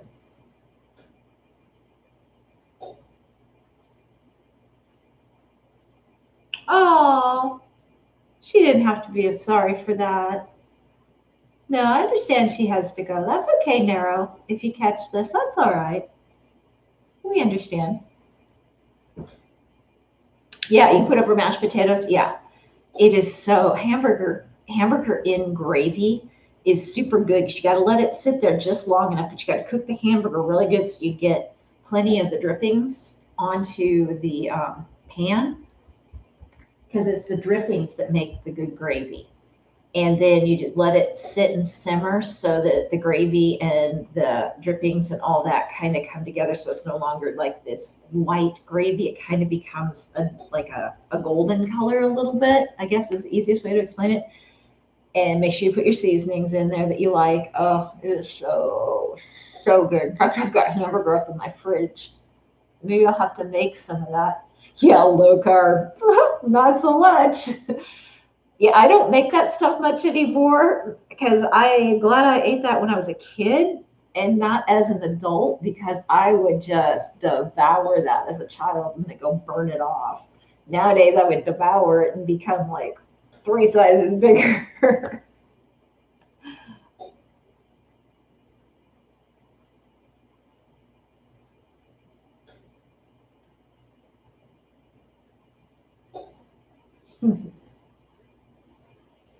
Trying to think of some other stuff we used to do.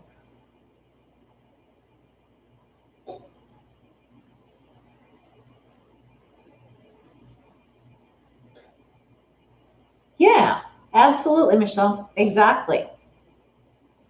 Exactly. Yeah. What was, I know there was a couple other things. We used to have this, we were big into casseroles when I was a kid. And my mom used to make, and it's oh so good and oh so bad because the carb factor is like, but it was a ham and pineapple and rice casserole.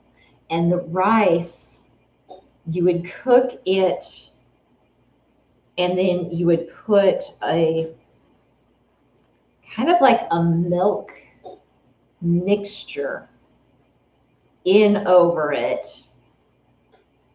It's been so long since I've made it, I don't really remember anymore. But to the point where then you bake it, and that rice soaks that milk mixture up even more, and it takes like some of the pineapple flavor into the milk mixture too and bakes into the rice. But then the top part of the rice gets really crispy. And it was so good, even reheated. And you would have brown sugar and a little tiny bit of mustard in the bottom. You'd mix that all up and then put your ham on top of it and a little bit of the pineapple juice and put the pineapple rings, or you could do crushed banana. We always did rings on top of that. And then you put the rice mixture in and you baked it for like an hour, hour and a half. Oh, it was so good, but so made you want to take a nap afterwards.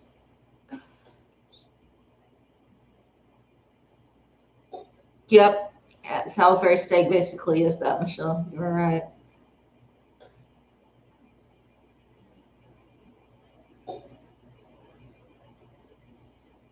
Kind of like shepherd's pie. Yeah, it was. And man, it would make the house smell so good.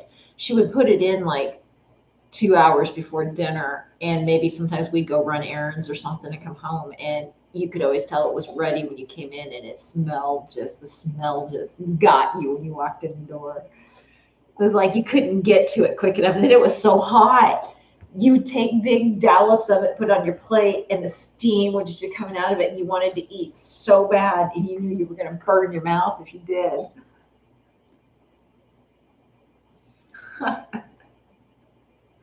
Oh, I'm gonna do some Christmas stuff that I've been wanting to work on. So I'm gonna start working on some of my Christmas things here and there.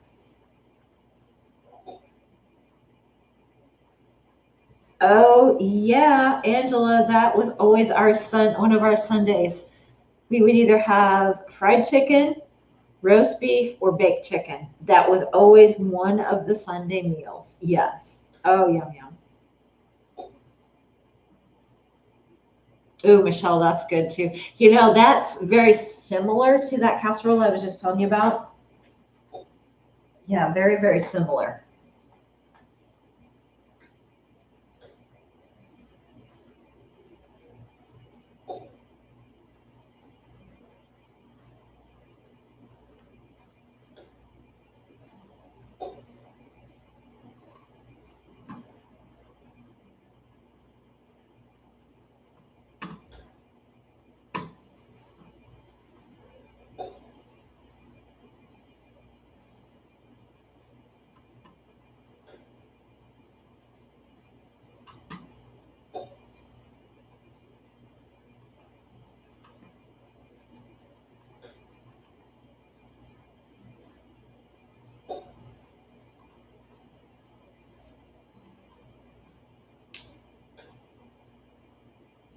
I know, Angela's so true. We did the same thing.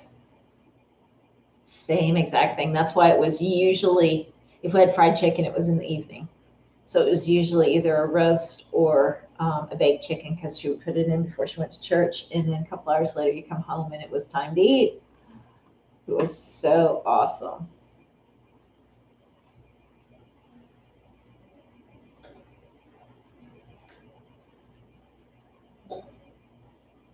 Oh, yum. Michelle, that sounds amazing. Sunday meals. Love you, Liz. Thanks. Yeah, I know it's getting to be that time, isn't it? Nancy, hey, good evening.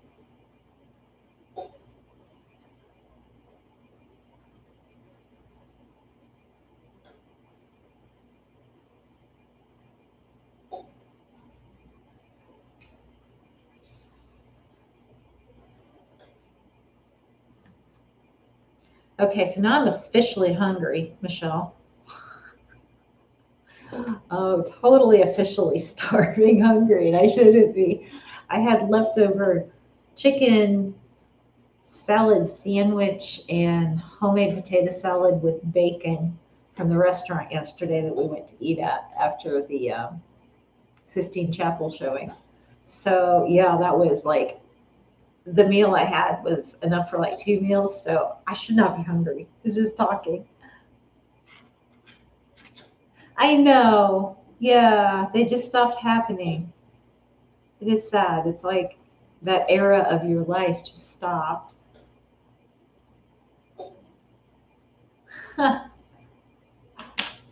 Too many good recipes out there.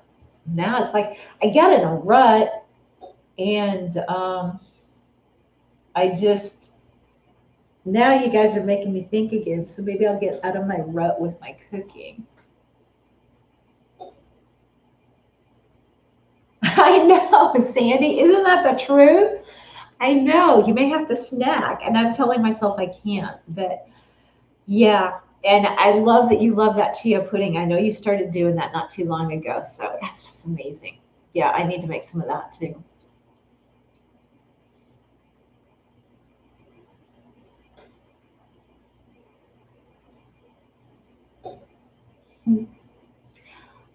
Are you talking about my metabolism, Michelle? I kind of do. I had a real high metabolism when I was young. I'm still very somewhat fortunate. I can kind of eat what I want, but it's for me now, it's more, I know it's more eating at the right time of the day, and I can eat whatever I want. I've realized that it's more that late night eating that it's what gets me. So it makes it easier for me not to do that because I know I can eat it at the beginning of the day or up until like a certain time, and then I can still have it. I just have to adjust that.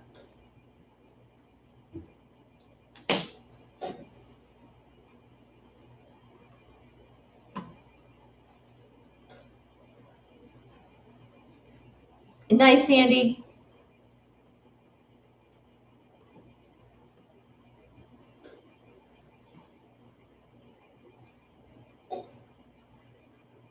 Okay, I was looking at something earlier on here and now I can't find it. I opened up,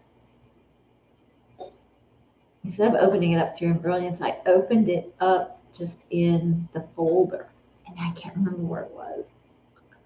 Oh man.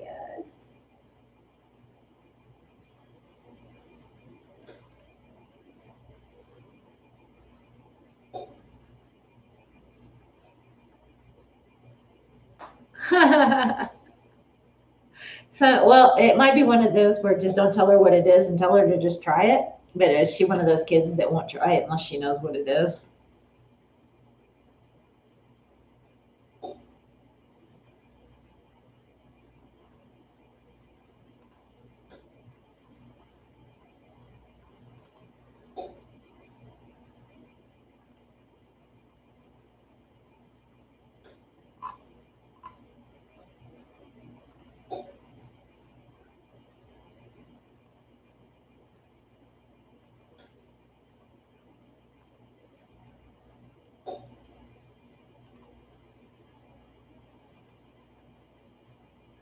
Good night, Sandy. Thank you for coming by.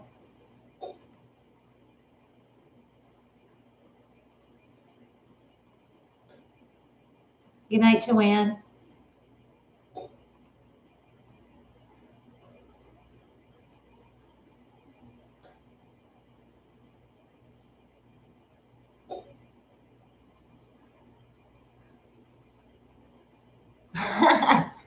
Tell her you're practicing for Halloween.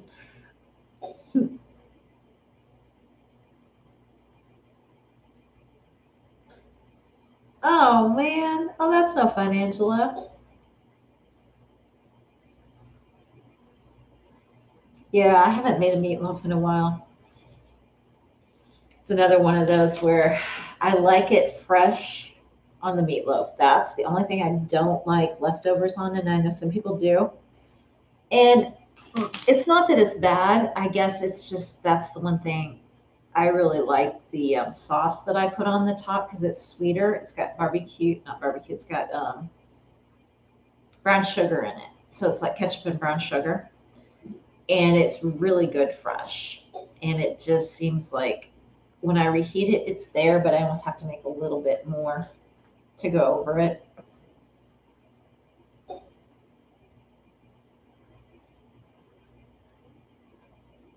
Oh my goodness, Nancy. Yeah, that would get me too.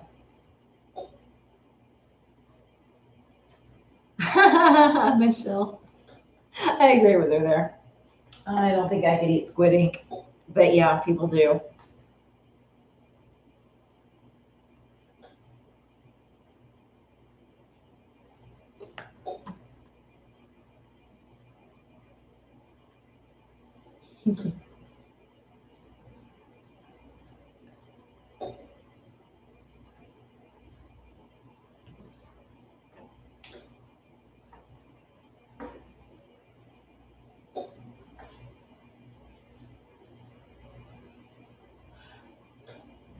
No, but my dad used to break up saltine crackers and put milk over them and eat them. So maybe it's kind of similar to that. Oh, that sounds really good, Michelle. No, I haven't made that.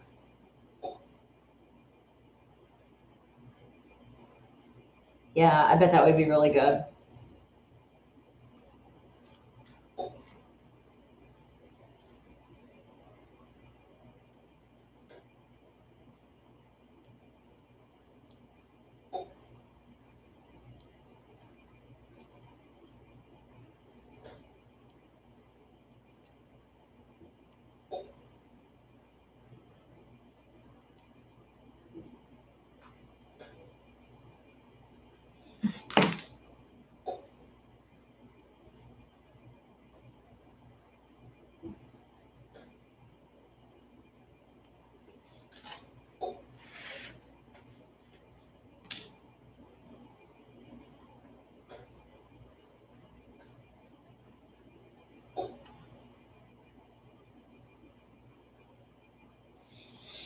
All right, guys.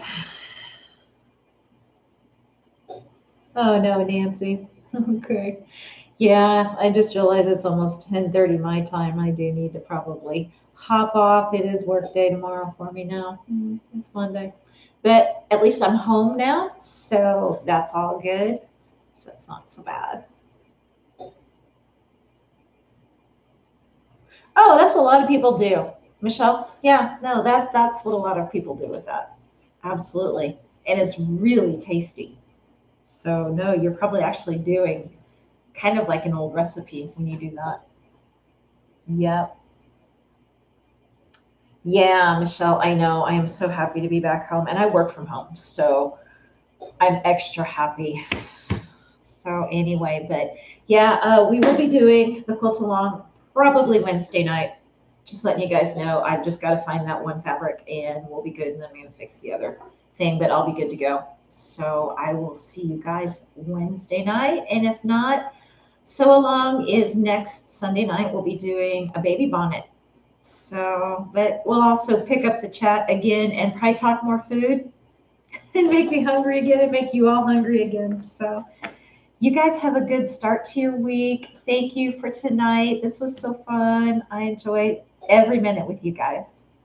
So, anyway, you guys have a wonderful rest of your evening, and I'll see you soon. I love you guys. Bye.